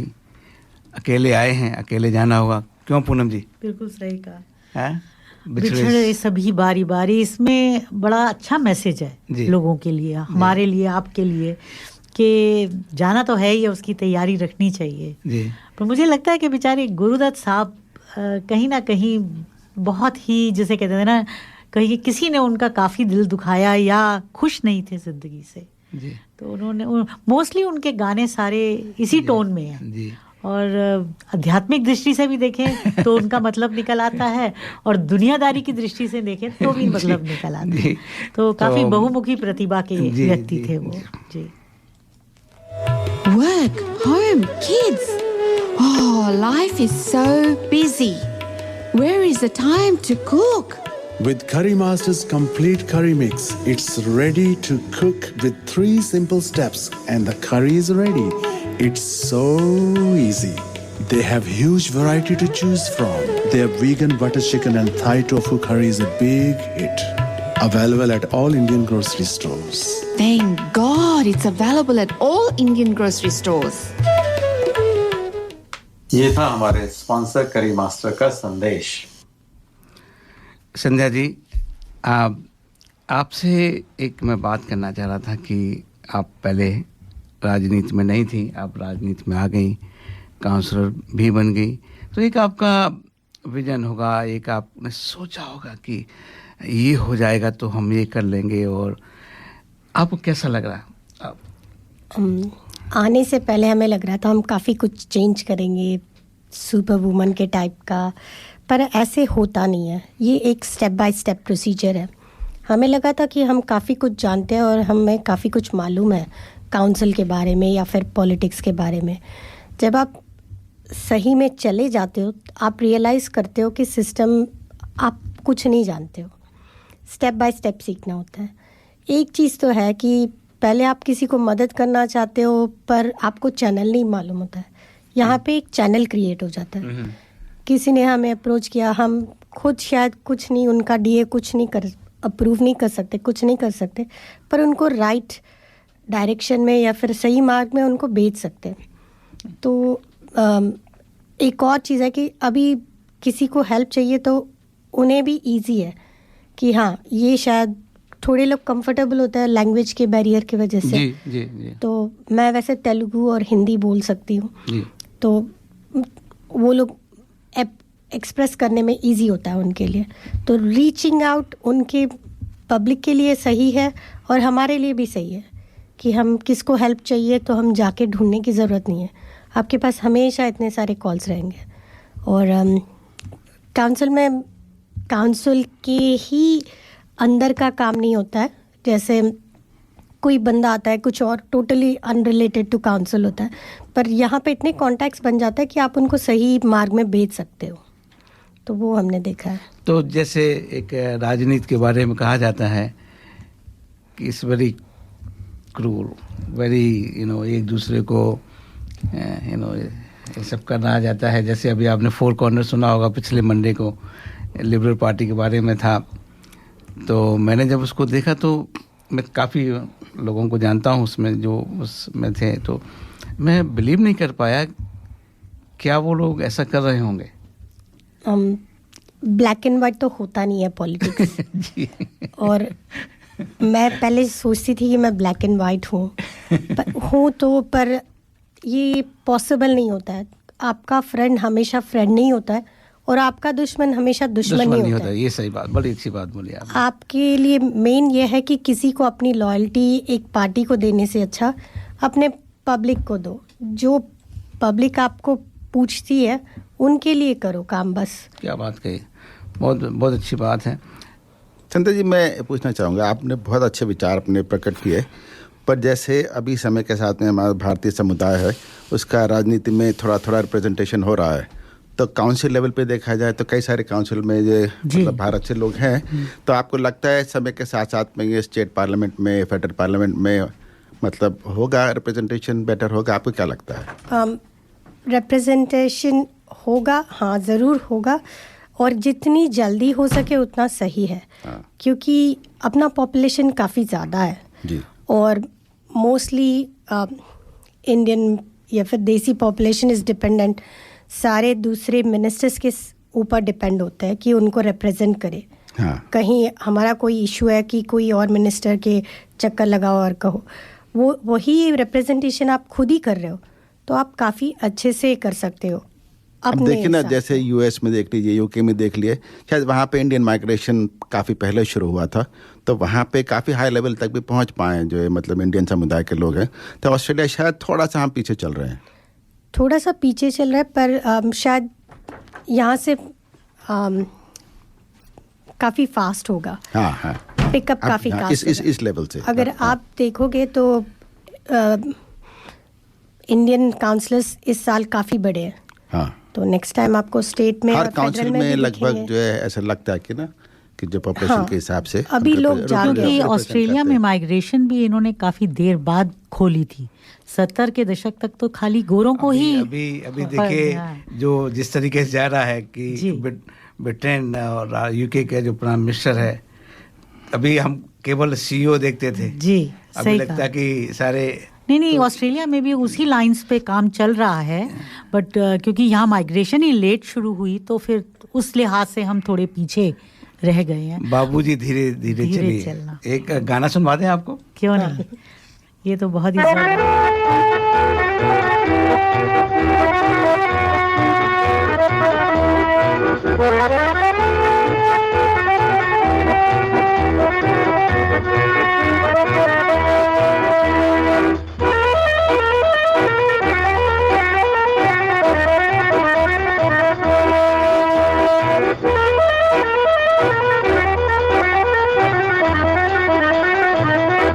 बाबूजी धीरे चलना, कार में जरा संभलना, हाँ बड़े धोखे हैं इस राह में।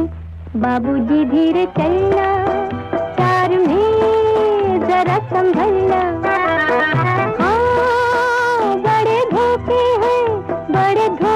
हैं इस राह में। बाबूजी धीरे चलना।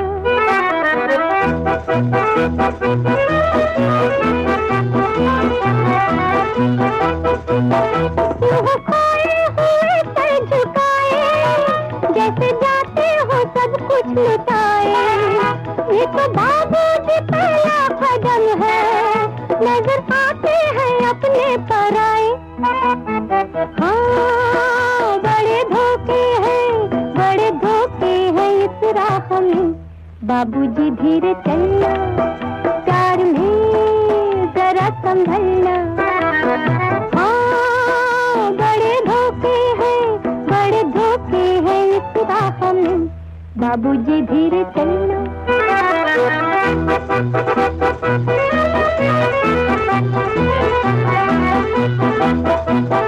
ये मोहब्बत है भोले भाले, करना दिल को हम के हवाले। काम नाजुक बात है, आके होठों से टूटेंगे प्याले।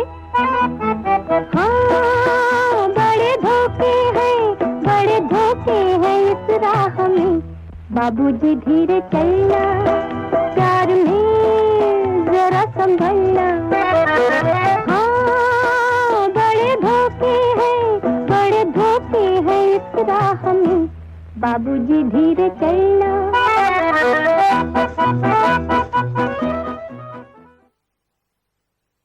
ऑस्ट्रेलिया अपनी सभी मेडिकल, डेंटल और लैब सप्लाईज के लिए संपर्क कीजिए विशमेड प्रोप्राइटरी लिमिटेड से।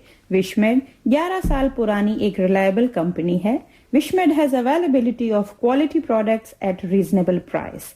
You wish, Wishmed delivers, that's their motto. अधिक जानकारी के लिए संपर्क करें 0296728656 पर या ऑनलाइन जाएं www.wishmed.com.au। Wishmed is proud sponsor of Darpan radio. श्रोताओं, हमारे कुछ श्रोताओं ने अपने मैसेज भी भेजे हैं, मैं चाहता हूं कि आपके साथ में वो शेयर करता हूं। शैलजा जी लिखती हैं कि पूनम जी आपके बारे में लिखा है कि समाचार स्पष्ट, संक्षिप्त व सामयिक हैं। हमेशा की तरह दुबे जी की लोककथा विचारणीय है।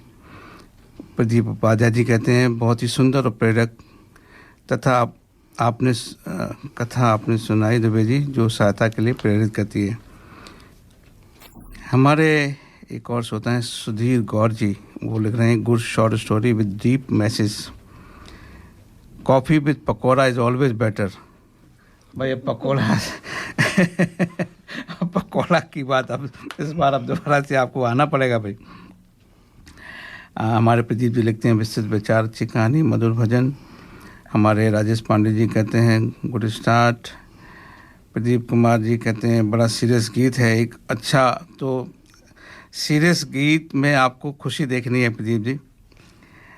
उपाध्याय जी कहते हैं गुरदत्त भारत के महान फिल्म निर्देशकों में से एक थे और उनकी निर्देशित फिल्म टॉप 100 में है, इस बात का प्रमाण है। शैलजा जी कहते हैं कि जो रफ़ी साहब उनका मास्टरपीस है, जो गाना हमने प्यासा का सुनाया था, गुरदत्त की कहानियों ने श्रोताओं को झकझोरा है और रुलाया है और अंत में समाज की विषमताओं पर सोचने पर मजबूर किया है। आप सोच सकते हैं कि लखनऊ में इस गीत ने इस कदर से तहलका मचाया था कि विशेष रूप से मेरे युवा वर्ग में। हमारे शैलजा जी की यानी 14वीं की चाँद, अच्छा उसके बारे में बात करें। संध्या जी का तो आपका जो साक्षात्कार है वो बड़ा प्रेरणादायक है। भारतीय जनसंख्या की वृद्धि के तहत हमारे मूल्यों व संस्कृति का सवर्ग सार्वजनिक प्रदर्शन आवश्यक है। संध्या जी का साधुवाद इसका पहल करने के लिए। तो आपने कई लोगों को इंस्पायर कराया संध्या जी। सुधीर जी फिर कहते हैं my earliest memory of late Guru Dutt movie is mister and Mrs 55। मैं जैसे कह रहा था पिछले वाला गाना था बाबूजी धीरे चलना, हम राजनीति के ऊपर बात कर रहे थे, तो उधर वो कह रही थी प्यार के बारे में। राजनीति पर भी यही लागू होता है, बाबूजी धीरे चलना प्यार में, राजनीति में जरा संभलना, बड़े धोखे हैं इस राह में। क्या बात है डॉक्टर साहब। हमारे डॉक्टर साहब का जो है ना वो इनकी एक पकड़ होती है, वो ऐसी ऑब्जर्वेशन करते हैं कि मैं इसलिए इनका डॉक्टर साहब का फ़ैन हूँ। एक मैसेज आया है अंकुर जी का, साईं मंदिर में गुरु पूर्णिमा महोत्सव हो रहा है 13 जुलाई 22 को वेडनेसडे की शाम को। Temple timing 9 AM to 8:30 PM। Puja for the day Baba abhishek 10 AM। गुरु पादुका पूजा एट 6:30 PM। जाइए, जो हमारे साईं भक्त हैं। रीजेंस पार्क में ये टेम्पल है। प्रदीप जी कहते हैं very inspiring interview. Sanjay ji आपके तो लगता है काफ़ी फ़ैन हो गए यहाँ पे। Thank you. और हमारी ऋचा जी कहती हैं बहुत अच्छे सवाल यतीन जी व डॉक्टर अजय जी।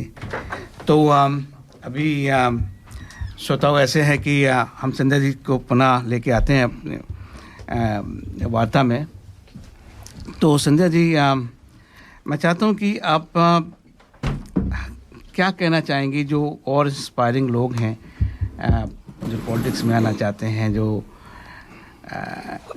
या सेवा करना चाहते हैं, ऐसे भी हम कह सकते हैं, आप उनके लिए कैसे, और ख़ासतौर पे जो एक लेडी को दिमाग में रखते हुए आप बताइए कि वो कैसे अपने समय का ऐसा इस्तेमाल करें जो उनके भी जीवन में एक अच्छे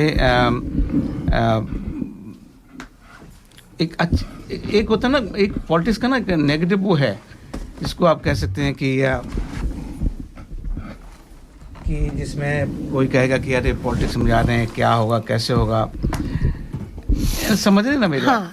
तो लोग आए पॉलिटिक्स में, और ऐसा नहीं कि वो नेगेटिव है, मैं ये कहना चाहता हूँ। तो आपका क्या इसमें हमारे श्रोताओं को मैसेज होगा?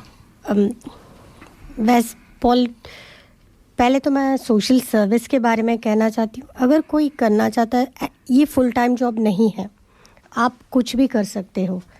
आपके पास समय है, ऐसा नहीं कि आपने काम नहीं करना है, सारा दिन बाहर ही घूमना है, ऐसा नहीं है। आप 1 घंटे का, आधे घंटे का, या फिर किसी को फ़ोन पे ही अगर आपके अंदर सर्विस करना है तो काफ़ी सारे चैनल्स हैं। आप थोड़ा थोड़ा करके पहले सर्विस स्टार्ट कर लो, तो एक चीज़ अच्छा है कि आपको अवेयरनेस हो जाएगा कि it's not a full time job. और पॉलिटिक्स के ऊपर जो इम्प्रेशन है और वो काफ़ी इम्प्रेशन तो किसी और ने बनाया है, पर हम चेंज कर सकते हैं। तो बस हमें चेंज करना है कि हम कहीं पे गंद है हम कहने से अच्छा है कि हम हम खुद जाके गंद हम साफ उस करें, गंद में से कमल खिलाएं। कमल खिलाए और साफ भी कर ले जी, अगर कर सके तो। नहीं, आपने बहुत अच्छी बात बोली संध्या जी, पर कोई अगर पॉलिटिक्स में एंटर करना चाहता है तो पॉलिटिक्स में कितनी पॉलिटिक्स है? अगर आपको कोई बड़ा सा ब्रांड नेम चाहिए, जैसे आपको लेबर चाहिए या फिर लिबरल पार्टी से लड़ना है, जहाँ पे काफ़ी सारा सिक्योरिटी होगा आपको फाइनेंशियली और पार्टी हेल्प, तो आपको काफ़ी स्ट्रगल करना पड़ेगा पार्टी में खुद को प्रूव करने के लिए। अब हम हैं जो हम इंडिपेंडेंस है, तो अब हम वोट मांगने जाते हैं तो हमारे पीछे कुछ नहीं है, सिर्फ हमने जो काम किया है वही काम है आपका। तो अब आपकी पर्सनैलिटी है। हम जब प्री पोल पे खड़े हुए थे, काफ़ी लोगों ने कहा ओ आप हमारे रूफ फिक्स करने के लिए आए थे। हमारे घर में जब पेड़ गिरा था आप भी आई थी ना? हमने कहा हाँ, ओ आप लोगों ने किया था ना, वो फूड ड्राइव किया था, आपके बच्चों ने फूड कलेक्ट किया। ऐसे छोटी छोटी चीज़ों पे लोग याद रखते हैं। आपकी मेहनत कभी बेकार नहीं जाती, कभी नहीं जाती है। संजय जी, आपने वाकई में काफ़ी इंस्पायर करा है, और मैं कहूँगा कि एज ए इंडिपेंडेंट जीतना वो एक अपने आप में, और क्योंकि आपको सब कुछ ही ऑर्गेनाइज करना है। पार्टी में जब आप होते हो तो कई आपको रिसोर्स मिल जाते हैं, यहाँ पे आपको पूरा प्लान करना है, अपनी हर चीज़ खुद ही करनी है, और बड़ी ये हिम्मत, और उसकी बात मैं कहूँगा कि और उसके बाद भी जो आपका नेचर है इतना प्लेजेंट तरीके से, तो सकारात्मक तरीके से भी राजनीति को करा जा सकता है, ऐसा नहीं है। जी, बस आपको सिर्फ उसके अंदर जाना है। और एक क्वेश्चन मैं पूछ सकता हूँ, फाइनेंशियली मतलब आर्थिक रूप से संभव है आम आदमी के लिए, क्योंकि ये भी बात बहुत इम्पोर्टेंट होगी किसी के लिए। हाँ, अगर काउंसिल के हिसाब से आप देखते हो तो किसी भी पार्टी को 23,000 से ज़्यादा खर्च नहीं करना है, कि आप भले ही आपके पास कितने भी पैसे हो। तो जिनके पास है वो मैक्सिमम खर्च लेते हैं, जैसे बड़ी पार्टियां होती हैं, और उनके पास काफ़ी वॉलंटियर बेस भी होता है। जैसे जी। अभी हमारा इंडिपेंडेंट है तो हमने खर्च उतना ज़्यादा बड़ा खर्च नहीं था, पर खुद का काम था, क्योंकि हमने काफ़ी कहीं पे किसी को हायर नहीं किया था। हम सुबह में 4 बजे उठ के हमारा खुद का बैनर्स रख लेते थे। तो संजय जी, आप हमारे श्रोताओं के लिए कुछ मैसेज देना चाहेंगे? अब आप क्या कहना चाहते हैं? अब आपके लिए ओपन वो है। आप यहाँ पे आए हो, काफ़ी सारे ऑडियंस तो आपके ऑस्ट्रेलिया से ही है। एक चीज़ है कि अपना ऑस्ट्रेलिया के लिए आप जो भी कर रहे हो, at the same time India को भी रिप्रेजेंट करो अच्छे पॉजिटिव वे में, और ऑस्ट्रेलिया को भी रिप्रेजेंट करो। क्या बात कही आपने। संध्या जी, आपको एक अच्छा सा हम गाना भी सुनाते हैं। धन्यवाद।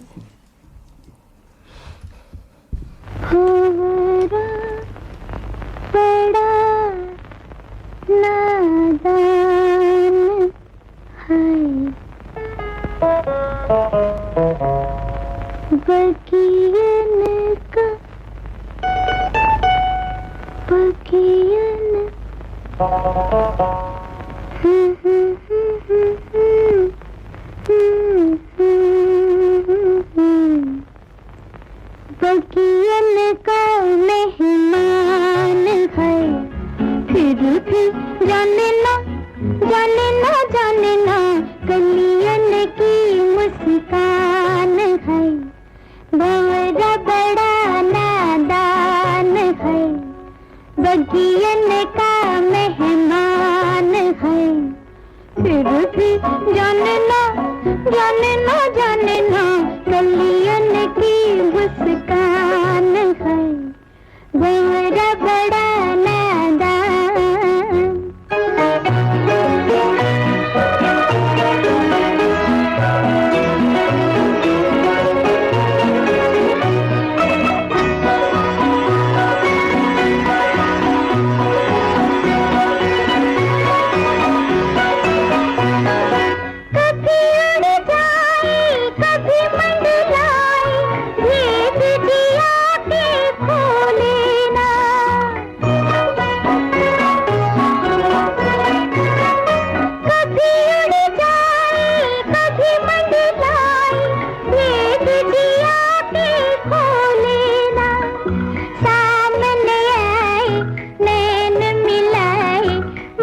देखे कुछ बोले ना, वो दे के कुछ बोलना, भंवरा बड़ा नादान है।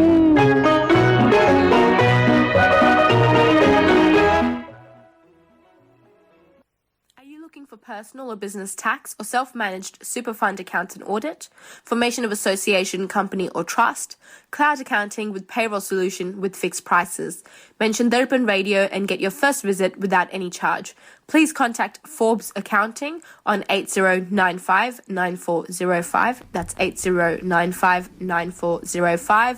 Or visit our website www.fabc.com.au. Our address is Suite 1, 168 Burwood Road, Burwood. Forbes Accounting and Business Consultants are proud sponsors of Darpan Radio. श्रोताओं, हमने जैसे आपको बताया था, हमारे 2 मेहमान हैं आज। हमारे दूसरे मेहमान भी आ गए हैं। हमारे दूसरे मेहमान का नाम है पंकज कुमार।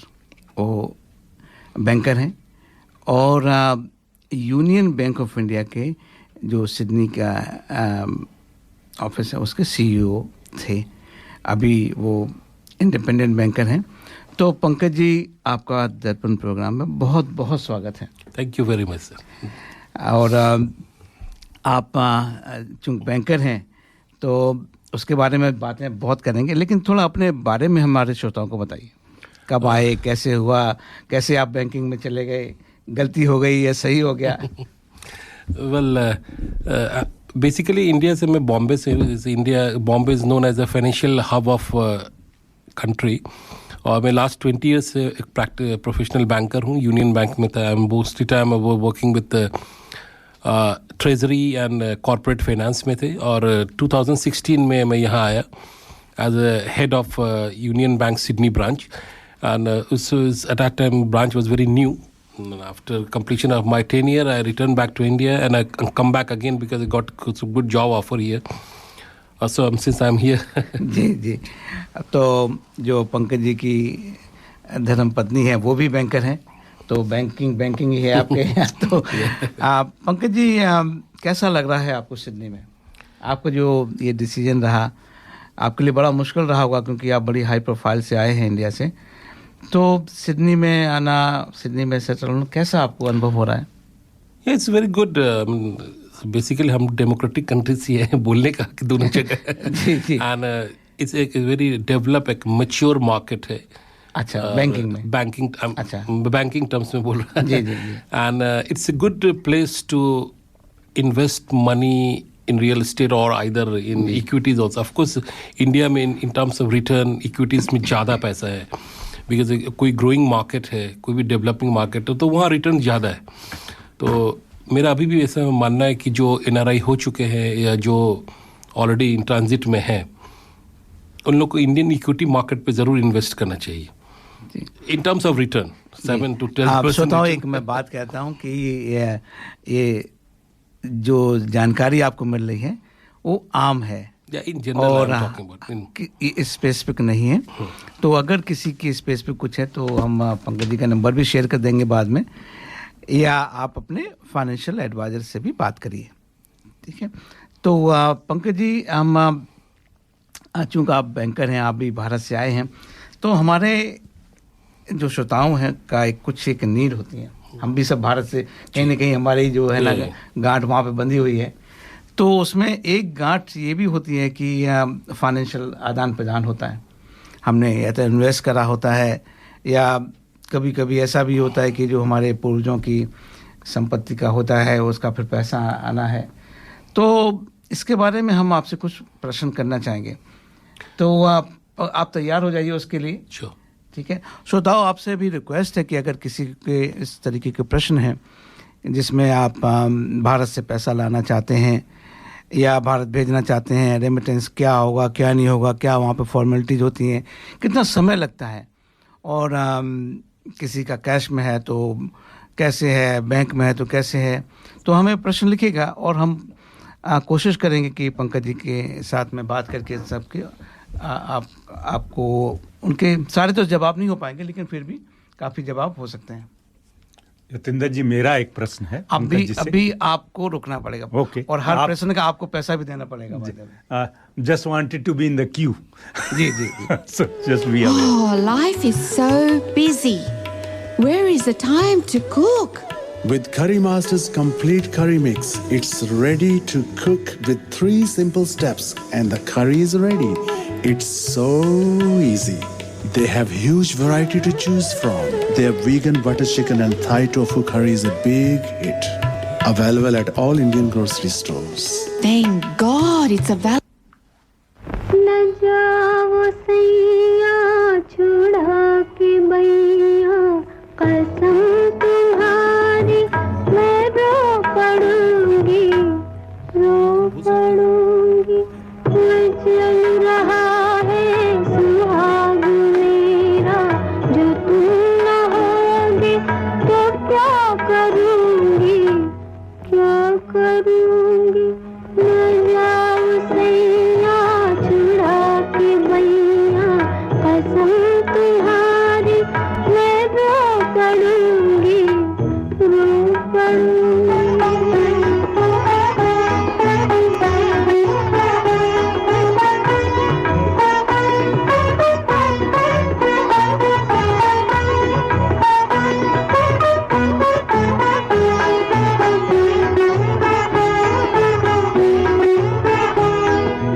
ये बिखरी जुल्फे, ये खिलता गजरा, ये महकी चुनरी, ये मन की मदरा।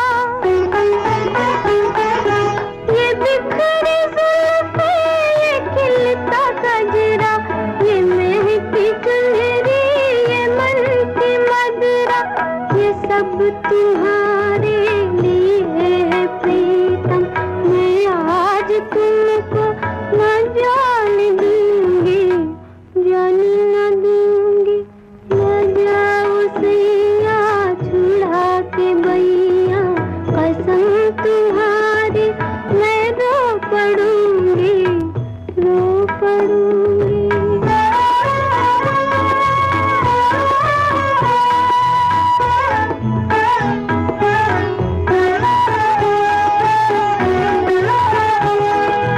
मैं तुम्हारी दासी, जन्म की प्यासी, तुम ही हो मेरा सिंगार प्रीतम।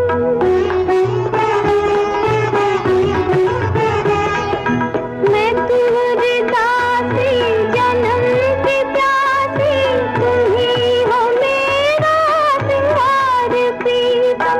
तुम्हारे रस्ते की धूल लेकर मैं मांग अपनी सदा भरूंगी, सदा भरूंगी। न जाओ सैया छुड़ा के बैया, कसम तुम्हारी मैं रो पड़ूंगी, रो पड़ूंगी।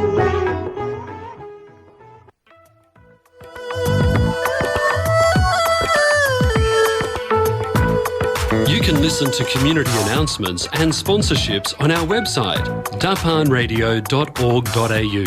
आप हमारी सामाजिक सूचनाएं और स्पॉन्सर्स के संदेश हमारे वेबसाइट dapanradio.org.au पर देख सकते हैं।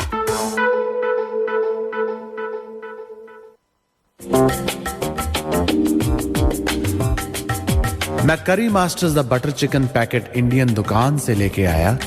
ना मैं लहसुन, ना प्याज, ना अदरक, ना कोई मिर्च मसाला पाया। मैंने जब बनाकर अपनी पत्नी को खिलाया, उसने मुझे पति से पति देव बनाया और करी मास्टर्स के बारे में सारे शहर को बताया। जय हो करी मास्टर्स।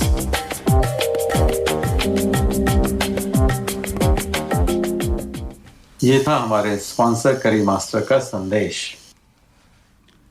तो पंकज जी, आप तैयार हैं? तो पहले तो ये बताइए पंकज जी कि क्या कानून क्या है?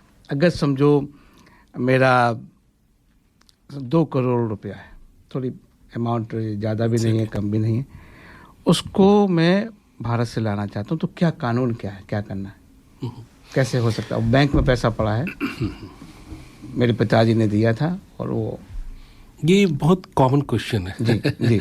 और इस क्वेश्चन के कई तरह से डिफरेंट फॉर्मेट में क्वेश्चंस आते रहते हैं हमारे पास। देखिए, दो तरह का रेमिटेंस इंडिया से है। एक तो है पर्सनल इंडिविजुअल जो आप अभी कह रहे हैं, दूसरा होता है कॉमर्शियल जो एक्सपोर्ट इंपोर्ट से रिलेटेड। जी। Now I am concentrating you in your individual की बात करते हैं। हाँ, इंडिविजुअल में जो रेमिटेंस करने के बेसिकली 3 मेथड्स है जो टेक्निकली तौर से जो पैसे वहाँ से आते हैं इंडिया में, लेकिन जो सबसे इम्पोर्टेंट है this is called LRS, liberalise remittance scheme. इसमें कोई भी इंडिविजुअल एक कैलेंडर ईयर में, अच्छा, एक फाइनेंशियल ईयर में, जो इंडिया में फाइनेंशियल ईयर अप्रैल से मार्च होता है, जी, उस बीच आप $250,000 $2.5 लाख, हिंदी बोले $2.5 लाख जो है $, इक्विवेलेंट आप भेज सकते हैं। अच्छा, इट हैज टू बी इसमें कोई टैक्स पड़ेगा? या this time coming you first, ये जो है it has to come through bank to bank, कोई थर्ड। बिल्कुल हाँ, बिल्कुल एकदम क्लियर है। बैंक से आपके डॉक्यूमेंट चेक करेंगे। ये जो पैसे बैग थोड़ा सा भारी भी हो जाता है, एयरलाइन पैसा भी लेता है ना बैग में, अगर no.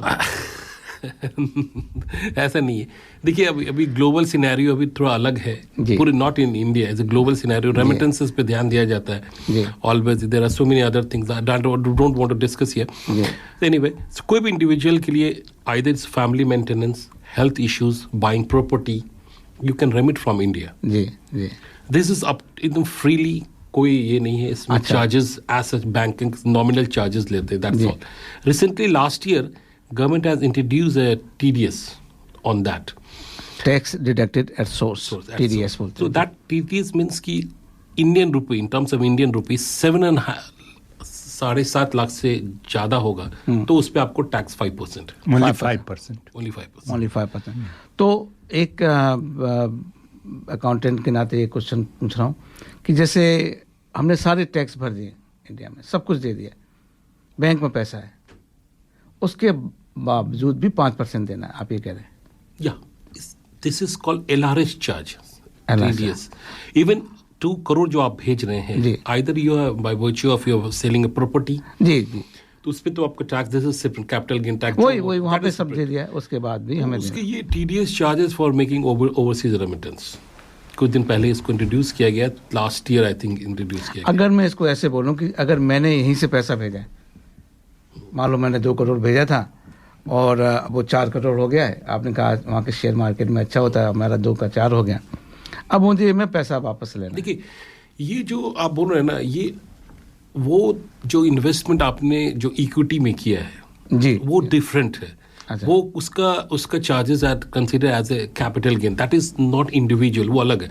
और आप as a NRI, as a Australian, अब तो नाउ सिटीजन भी हो सकते हो इंडियन जो भी, उनका जब इक्विटी में इन्वेस्टमेंट होता है, वो this is not consider as a normal. तो पंकज जी, कैपिटल गेन्स के भी रेट बता दीजिए, बहुत कम है यहाँ की तुलना में।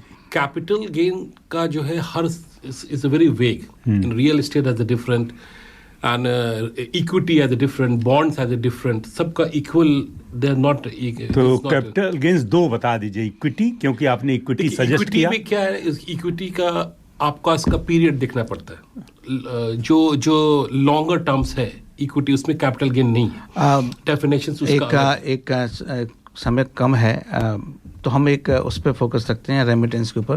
ये टैक्स वाला इतना बड़ा मामला है, उसमें ना इधर के रहेंगे ना उधर के रहेंगे। तो मैं एक आपसे एक कहना चाहता हूँ रेमिटेंस के बारे में कि अगर किसी ने अपना यहाँ से पैसा वहाँ भेजा है, वो पैसा वापस लाना चाहता है, देखिए उसमें भी क्या टैक्स देना पड़ेगा? मैं वही बता रहा था, जो यहाँ पे हैं इंडियन, जो परमानेंट रेसिडेंट्स है या जो सिटीजन हो गए Indians, now they are not consider as a individual Indian citizen, they are consider as a NRI। जी, जो NRI है, जो वहाँ पैसा भेजता है इंडिया में, अगर वो NRI अकाउंट में गया है, इंटरेस्ट फ्री है, no repatriable charges, no tax on that. अच्छा, तो इट्स 100% रिपैट्रिएबल फंड। आप NRI में 2 तरह से पैसा रखते हैं, या तो आप NRO या NRO is different, I am just telling. NRI, there is a 2 type of currency. If you are sending Australian dollar, US dollar, तो आप सेम करेंसी में भी रख सकते हैं, उसमें एक्सचेंज रेट का कोई कन्वर्जन का रिस्क नहीं होता है। अगर आप इंडियन रुपी में रखना चाहते हैं $100 कन्वर्टेड इन 54 जो रेट होगा 5,400 जी बिल्कुल है, बट उसमें आपका interest rate is more 6 to 7%. अभी जो है रेट बहुत ज्यादा है, नहीं वो टैक्स फ्री है इंडिया में. मेरा जो प्रश्न था वो लेकिन उस पैसे को जो आप वापस मंगा रहे हैं जी, तो उसमें कोई चार्जेस नहीं, चाहे हमने एनआरओ में रखा है, NRO is different. Coming to you, तो मैं यहाँ पे पैसा दो तरीके से भेज सकता हूँ. एक तो एनआरई अकाउंट जो नॉन रेजिडेंट अकाउंट होता है उसमें, या होता है कि जो ऑर्डिनरी अकाउंट होता है जो एनआरओ जो होते हैं जो इंडिया चले जाने, एनआरआई जो कन्वर्ट इन इंडियन, अगर मान लीजिए आप वहाँ इंडिया चले गए थोड़े दिन रहने के लिए, तो ये आपका एनआरआई स्टेटस नहीं है, तो आप उसको टेम्पररी एनआरओ में कन्वर्ट कर सकते हैं. जी, तो एनआरओ का हम जब वापस लेके आएंगे तो हमें 5% देना पड़ेगा. नहीं, एनआरओ में भी नहीं है. एनआरओ में अप टू एक्चुअली अभी रिसेंटली जस्ट अमेंड हुआ है एनआरओ में. NRO at just recently I updated myself, this is up to $1 million US dollar. Yeah. Up to that, one financial year में आप मंगा सकते हैं. अच्छा, तो एक श्रोताओं, ये बहुत अच्छी बात है कि अगर हमने यहाँ से पैसा भेजा है और वही पैसा हम वापस ला रहे हैं तो उस पर कोई टैक्स नहीं है.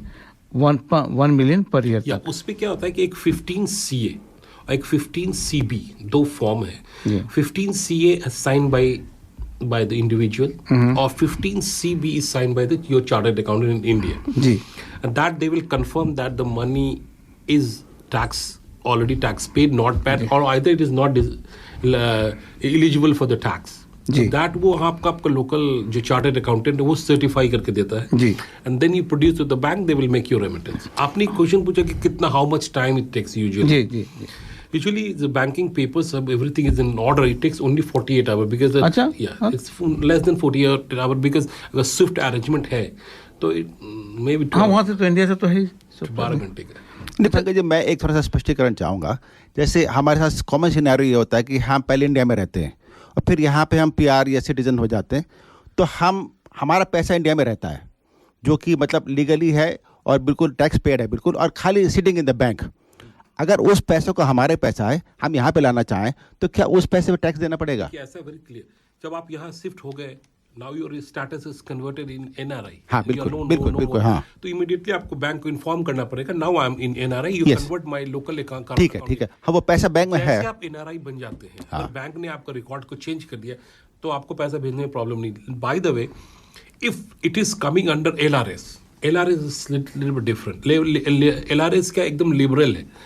$2.5 लाख तक अगर आपका पैसा है उस समय में जब इंडिया में था, that time you are Indian citizen, तो उस पे मान लीजिए आपका डिपॉजिट होगा जो भी हो, उस पे आप TDS दे रहे होंगे. TDS आपको लगेगा, यहाँ भी TDS लगता हुआ. नहीं, तो मेरा सवाल ये है कि पैसा आपका बैंक में है, आपने सब टैक्स पे करें, केवल उस पैसे को आप वहां से लेके आ रहे हैं, तो उस पर कोई टैक्स है क्या?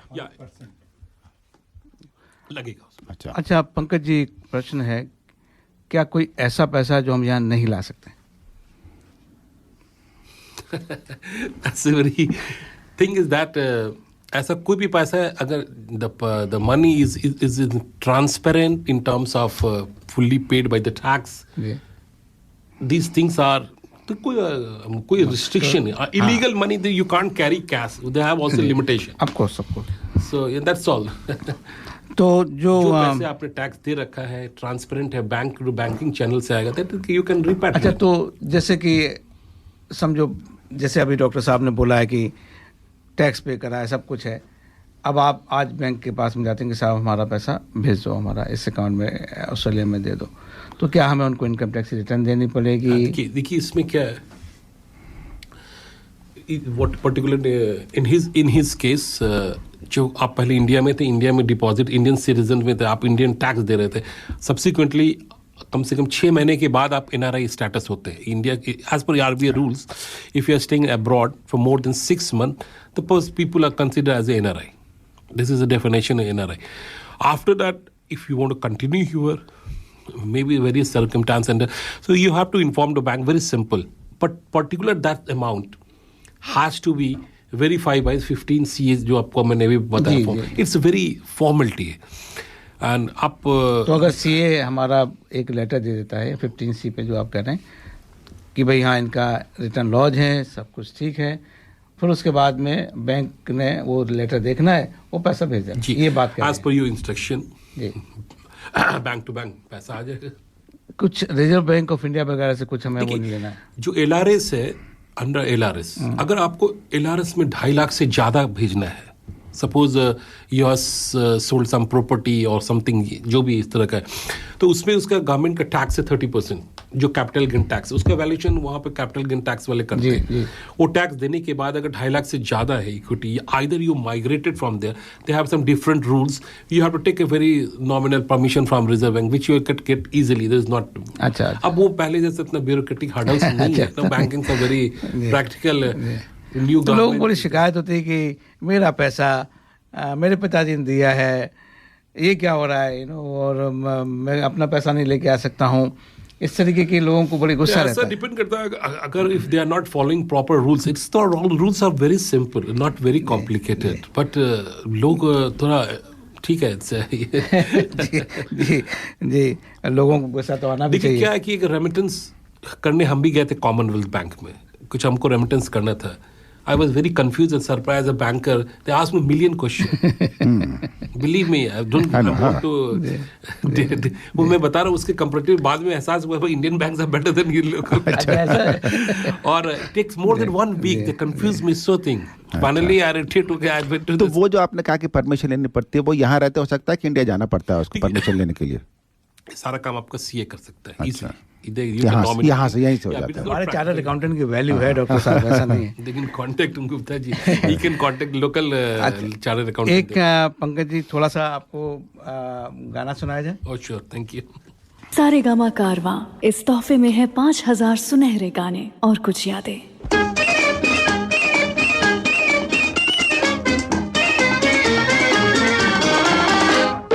आज की मुलाकात बस इतनी, कर लेना बातें कल चाहे जितनी। आज की मुलाकात बस इतनी, कर लेना बातें कल चाहे जितनी। अच्छी नहीं होती है जिद इतनी, देखो हमें तुमसे है प्रीत कितनी। आज की मुलाकात बस इतनी।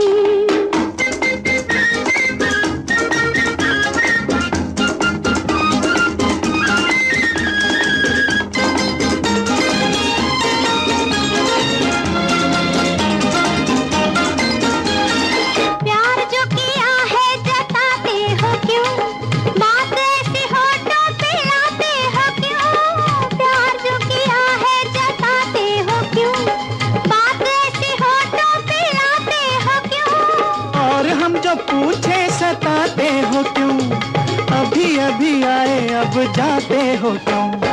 आज की मुलाकात बस इतनी, कर लेना बातें कल चाहे जितनी। अच्छी नहीं होती है जिद इतनी, देखो हमें तुमसे है प्रीत कितनी। आज की मुलाकात बस इतनी।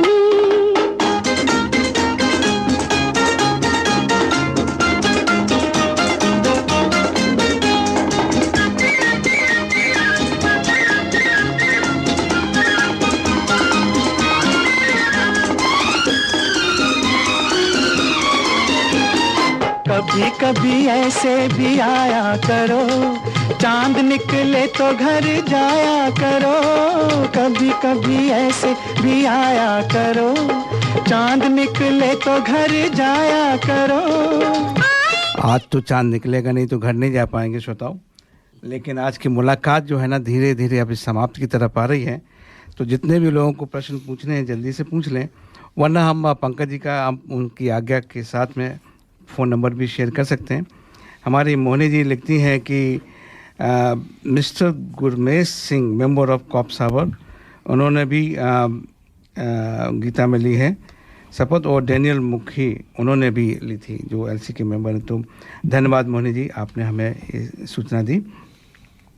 और संजय जी, आपके तो काफ़ी बड़े फ़ैन हो गए हैं अब तो।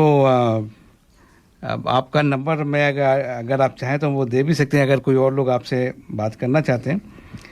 प्रदीप उपाध्याय जी लिखते हैं क्वाइट इजी, जो NRI स्टॉक के बारे में लिखा था राजीव कुमार श्रीवास्तव जी ने, कि भारत स्टॉक मार्केट में NRI के लिए स्टॉक खरीदना कितना आसान है यहाँ से, ये प्रश्न है। तो उसका जवाब हमारे प्रदीप उपाध्याय जी ने दिया है। Open an online trading account in Indian bank broker and use NRE and NRO fund to India by. Amta ji लिखती हैं वेरी नाइस प्रोग्राम चल हो रहा है, मधुर गीत। धन्यवाद अमता जी। तो जैसे मैंने आपको बोला है पंकज जी, अब हमारे पास कम समय रह गया है। आपसे कुछ जो इम्पोर्टेंट बातें हैं वो ये करनी है कि एक तो टैक्स जो होगा वो ऑस्ट्रेलिया और इंडिया दोनों का टैक्स वो इंडिविजुअल को देखना पड़ेगा।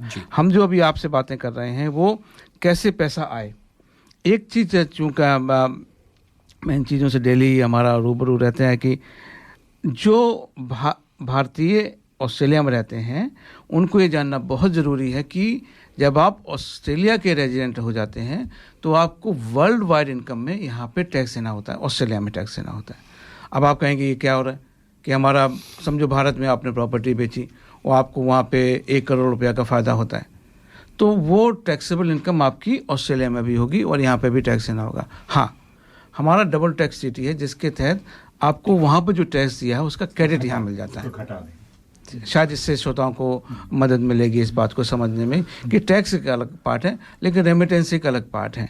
अब पंकज जी मैं आपसे जानना चाहता हूँ कि जो लोग ख़ासतौर पे ये बहुत ही जैसे पहला जो प्रश्न था हमारा उसी पे हम वापस आते हैं कि काफ़ी पुराना पैसा पड़ा हुआ है, उनका अपना पैसा पड़ा हुआ है, कोई उसका ट्रैक रिकॉर्ड नहीं है, रिटर्न भी शायद लॉन्च नहीं हुई होगी, अभी माँ बाप के जाने के बाद में जो प्रॉपर्टी होती है वो बिकती है, भाई बहन में बटा फिर आया, तो वो एक ऐसी है कि जो यहाँ के लोग उसमें बैठे होते कहाँ पे रिटर्न लॉन्च करेंगे, क्या होगा, हमारे पास वहाँ का पेन भी नहीं है, उसको एड्रेस करने के लिए आप क्या सुझाव देंगे?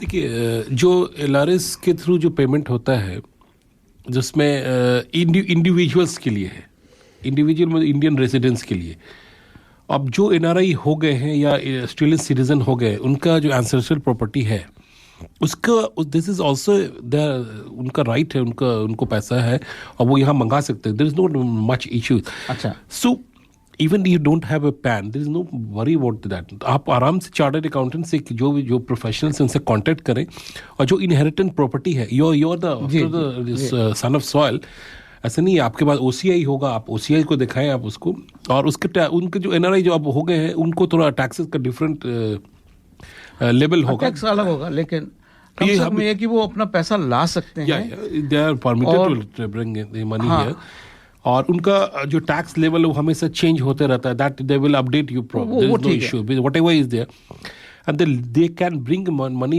legally. There's no hassle. Some extent of the mindset up.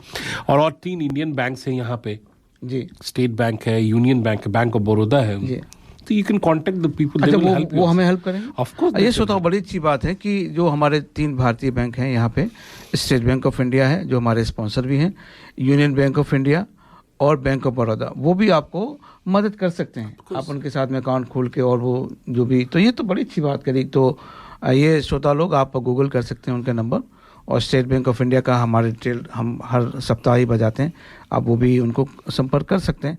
अच्छा, एक और बात है पंकज जी कि जो लोग यहाँ से पैसा भेज रहे हैं, मान लो कोई वहाँ पे समझो एक स्कूल बनाना चाहता है, उसने वहाँ यहाँ से 2-4 करोड़ रुपया भेज दिया, अब वहाँ पे जाके संभाव नहीं हुआ, ये हुआ, और फिर वापस लाना चाहता है, तो उसमें मैं फिर से क्लैरिफाई कर रहा हूँ, आपने जवाब दे दिया था पहले, वो आसानी से अपना पैसा वापस ला सकता है, उसमें कोई इशू नहीं है, कोई ना 5% पे करना है, कुछ ऐसी बात नहीं। I don't think so, it is because it is not individual money, is investment, donation है, तो ये it's a different.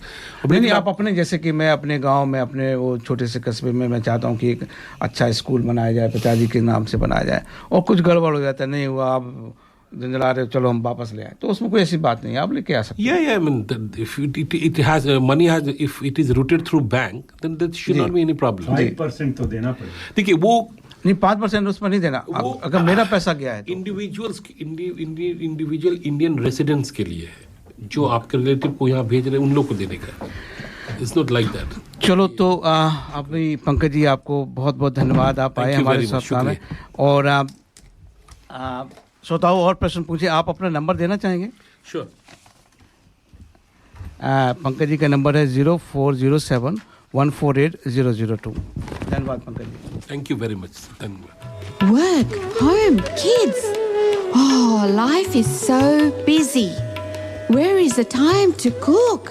With Curry Master's complete curry mix, it's ready to cook with 3 simple steps and the curry is ready. It's so easy. They have huge variety to choose from. Their vegan butter chicken and Thai tofu curry is a big hit. Available at all Indian grocery stores. Thank God it's available at all Indian grocery stores. ये था हमारे sponsor करी master का संदेश।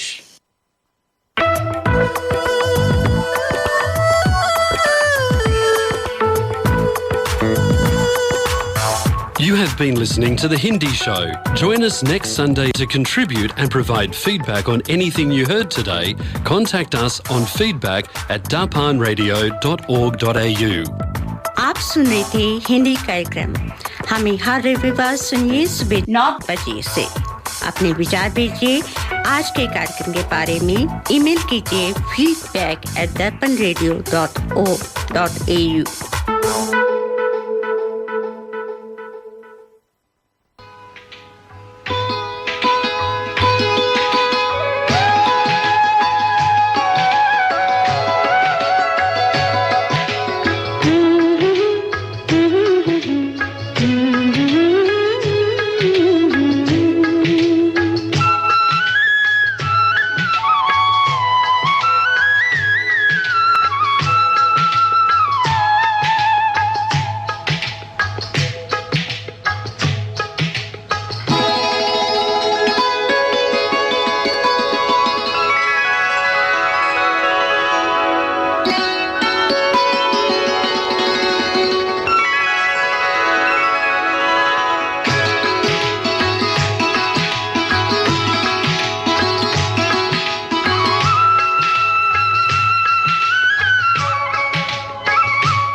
साए